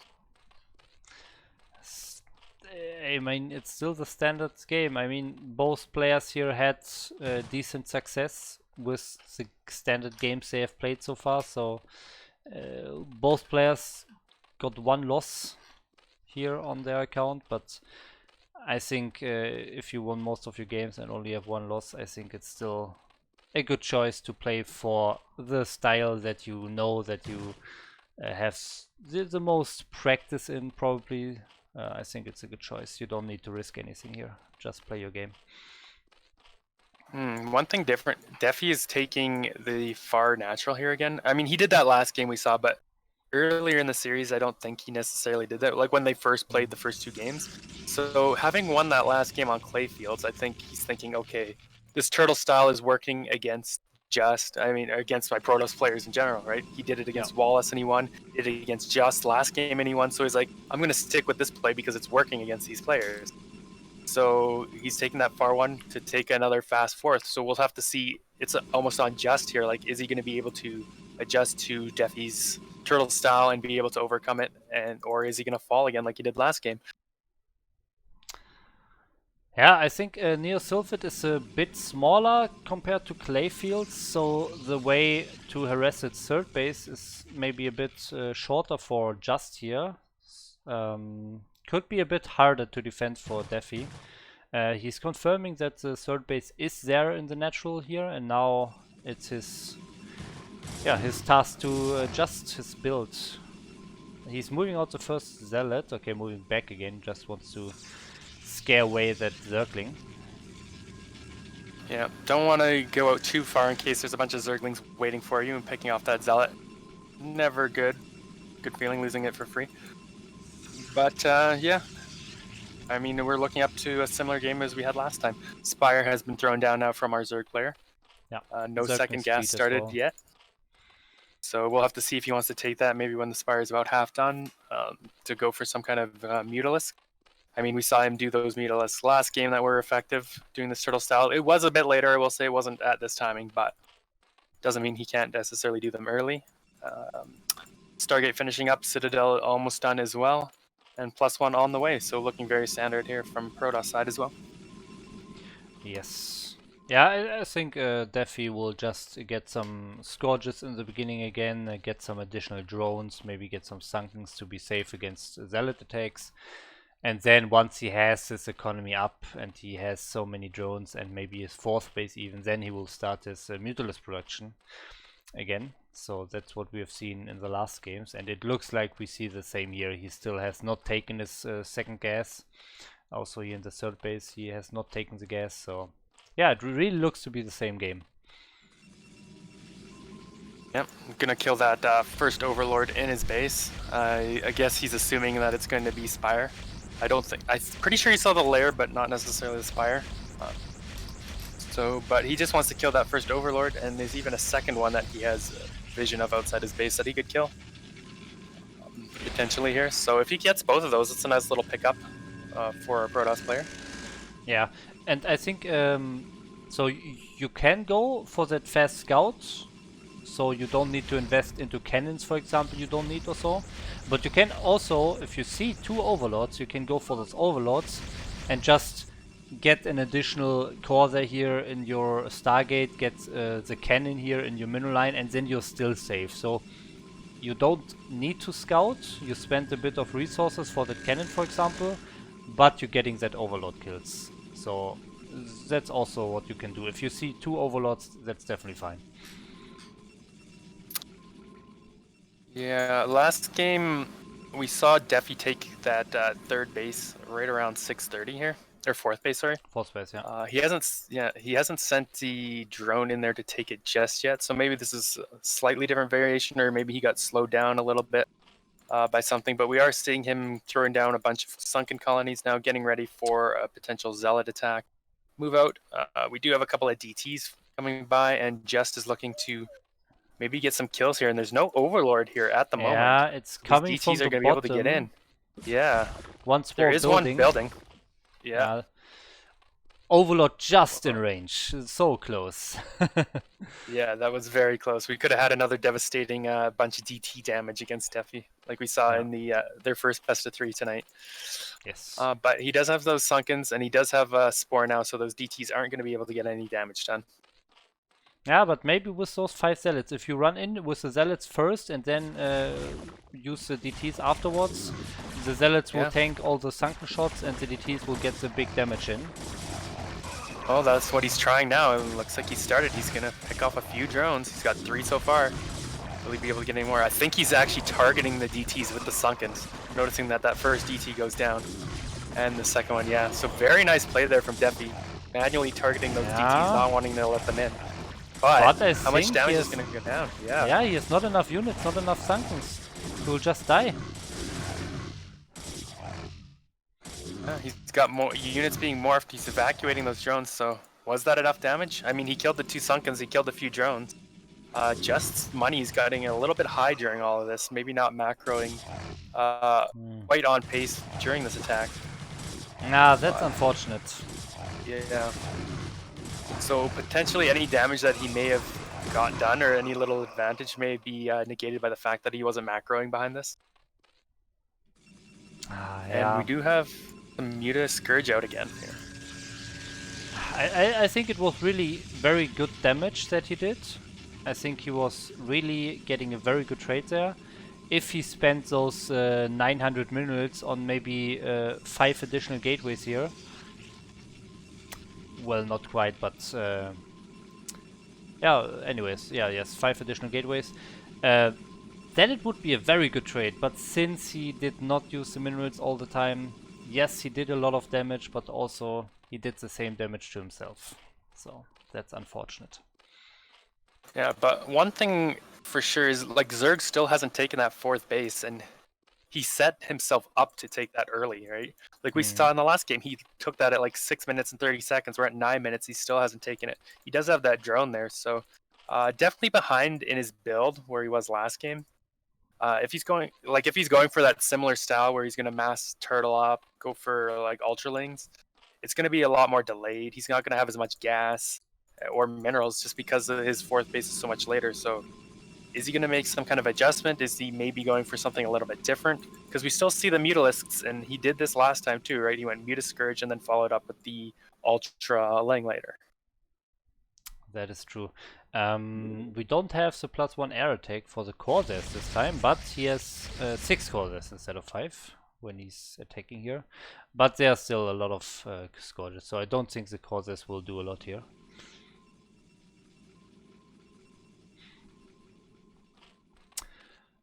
Yeah, we'll see. Looks like Just is going up for a 3rd base here. It's taking a little bit later than he tried to last game. Yeah, I mean, this mineral base is definitely a little more open, maybe a bit harder to defend than the 3rd Enclave fields, but he's also probably making the adjustment to last game. He's like, okay, he went Mutas and really slowed down, denied my 3rd, so I'm just going to take it at a more normal timing, which we can see him doing now. So.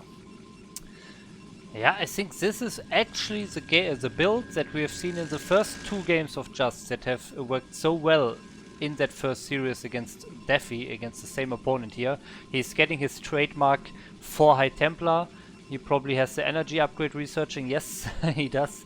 So, and now he's getting a lot of goons with range. So he's going for that very goon heavy 4 High Templar with 12 Storm style. Yeah. We'll see if that works for him this game. I mean, Dragoons are great at busting positions and busting open walls. Like, he could take out the hatchery and Evo chamber maybe at both bases. There's a lot of static defense that he would have to get through, though. Like, we can see, like, Defi's gone up to 6 Sunkens here at his 3rd base. He's still sitting on, he's got 5 Sunkens at his natural. Got a little bit of an engage coming in here with Muta Ling. And is he going to be able to deny the 3rd base of Just again this game? Oh, the storm. Not sure if that was the best storm. But yeah, he kills the Scourges and now he can actually defend the Mutalisks. And he's doing it. That was close, yeah. Nice. Okay. Well, he does hold on to that 3rd, and that's very important. If he had lost that 3rd, I would not think I would not favor his position in this game. Yeah. But he has hold it for now. Still chasing down those Mutas. Okay, he's going to turn back. So yeah, we're getting up to a 3rd base. Sorry. Go ahead. The 4th base is still not running for Defi. Just now actually sending the first drones to it. So I think with this defense on the 3rd base, Just is actually in a good position. He will get his army that he got in the first 2 games. He will have this very big supply heavy mass goon, mass zealot army with his 4 High Templars that he already has, and I think he can really do a very strong attack with that, defending another big attack by the Mutalisks, taking like no damage out all year. The Mutas took a lot of damage from a couple of storms and from those Corsairs too. Yeah. He didn't lose too many of them, but they're all quite bruised here now. But no, Just is getting to where he wants to be. I mean, he's got this huge Dragoon mass. He doesn't really have any Zealots with this, which is a little bit worrying. But Dragoon Templar can fight decently well against Lings still, as long as you get some good storms. I would like to see a few Zealots mixed in here, just to kind of buffer for the Dragoons, fight off the Lings, because we do see a group of Lings coming in for maybe a backstab attempt that could potentially work. There's only one cannon and one Dragoon sitting there. Yeah, that is true. Or deny a potential fourth base even. It looks like that's what he was going for. A couple more Lings trying to fight off a couple of Dragoons here, but there's so many that these Lings aren't going to really do anything. Yeah, killing one High Templar there, so only 3 High Templars left. But they still have all 3 Storms, so 9 Storms and so many Dragoons. This will be a hard attack to defend for the Defi. He has still mainly Mutalisks and Zerglings, and this army will crush that if he gets the Storm on the Zerglings. Yeah, he does have a lot of Sunkens, but Sunkens won't help if he breaks through that wall and kills all the defending units with it. Like, the Mutalisks aren't even going to help defend, they're just going to fly into the main here, take out a couple of cannons and try and kill all the probes. Meanwhile, the push is happening here at the Zerg Natural. He's killing first Sunken, forcing a cancel on something there. He's going to pick off these, the Evo Chamber, continue to pick off these Lings. Just is losing a lot of probes here, but does Defi have enough to hold off this Dragoon mass? To be honest, I think he does. I think he will just have more and more Zerglings streaming in, and he has a lot of Sunkens in the back here. But look at this, a bunch of Zealots are now streaming in with this army. Yeah, that's actually very good. Yeah, I don't know if he will be able to defend this. Okay, there is a lot of Sunkens, like you said, but these Zealots are going to really help tank some of this damage. And, I mean, he could potentially lose the Hive here. Okay, these the Lings are Greater just hatching and Spire dying. is done, and he's flying the Mutalisk back now, so maybe he wants to morph it outside his own natural now to help defend. Well, or he just flies him in the Dragoons. I think he's kind of forced into using them to defend. Like, he almost doesn't have time to morph him into Guardians at this point. He's sending Lings from both of his bases, but they're getting cleaned up. He's going to lose his natural here, and I don't know, like, is he going to be able to come back? Is this game? This is looking bad for a Zerg player. He's like half the supply here of Just. I think we are close to an end. He lost some drones in this 4th base as well, but only like 2 or so, so I guess it's fine. Can he save the natural? I think he might be able to. With those things coming from the 4th now. But the damage has been done. Look how much damage he's done to the infrastructure here of Zerg. Even if he cleans this up, looks like he probably will. Some kind of fallout from Protoss may do damage. Although he does have this 5th base that Protoss doesn't really know about. If he can get this resaturated and stabilized, maybe Zerg can turn this around. He did just lose the Defiler Mound though. Yeah, Protoss needs to be careful. He can't lose those units for free here against Mass Zerglings. He needs to gather another big army, and then I think he's in a good position. Yeah. But, I mean, the problem is he lost the Defiler Mount. He lost the Greater Spire, or Spire in general, right? He can't make Mutalisks, he can't make... he can still make Zerglings and Hydras. Denying the Protoss from taking any kind of a 4th base, but I still really don't like Zerg's position. Like, the supplies tell half the story here. I mean, he's down 50 supply, right? Yes. And he just just run lost all everything. the Zealots into... all the Zerglings into Zealots, so this is really hard. Yeah, I mean, Protoss can't bust the top bases here with all those Sunkens, but he can still do another kind of attack here at the bottom, take out the Hive, take out those bases, and that would probably be good enough here. We got some Lings moving around, maybe looking for a 4th base at this other location or something. I don't know, or going to try for a counterattack at the mineral base. I don't think that's going to be quite enough. Yeah, he's just going to come back and try and defend this. Yeah. And does he have enough to defend this? I don't know. Yeah, I don't think so anymore. I mean, his more drone count, he's actually ahead in drones now. If he can somehow just survive, he could come back, but I think it's not gonna happen. I think the Protoss army is just too big. And there is the GG. He's just gonna give it up there, tap out, and just takes it down 2-1. Yeah, congratulations to Just for advancing to the round of 8 as the 2nd place of this group. Nice series today. A bunch of PVZs, but they're all pretty good.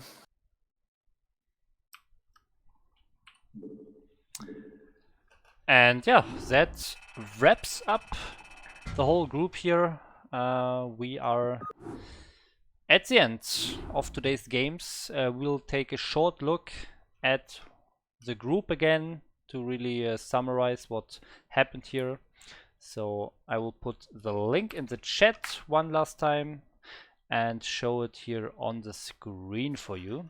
So this is the group we just saw, Group B of the round of 16, and we saw basically BakuRyu getting out 2-0 with some nice wins against Wallace and Just, and then we saw Just getting out in the second place just now. After getting into the winners match against Defi, he actually won against Defi in the first series, then he lost to BakuRyu in the winners match, and now he managed to defeat Defi again in this final series to advance. So that's what we have seen here. I want to just very shortly, very briefly mention the points that we have talked earlier.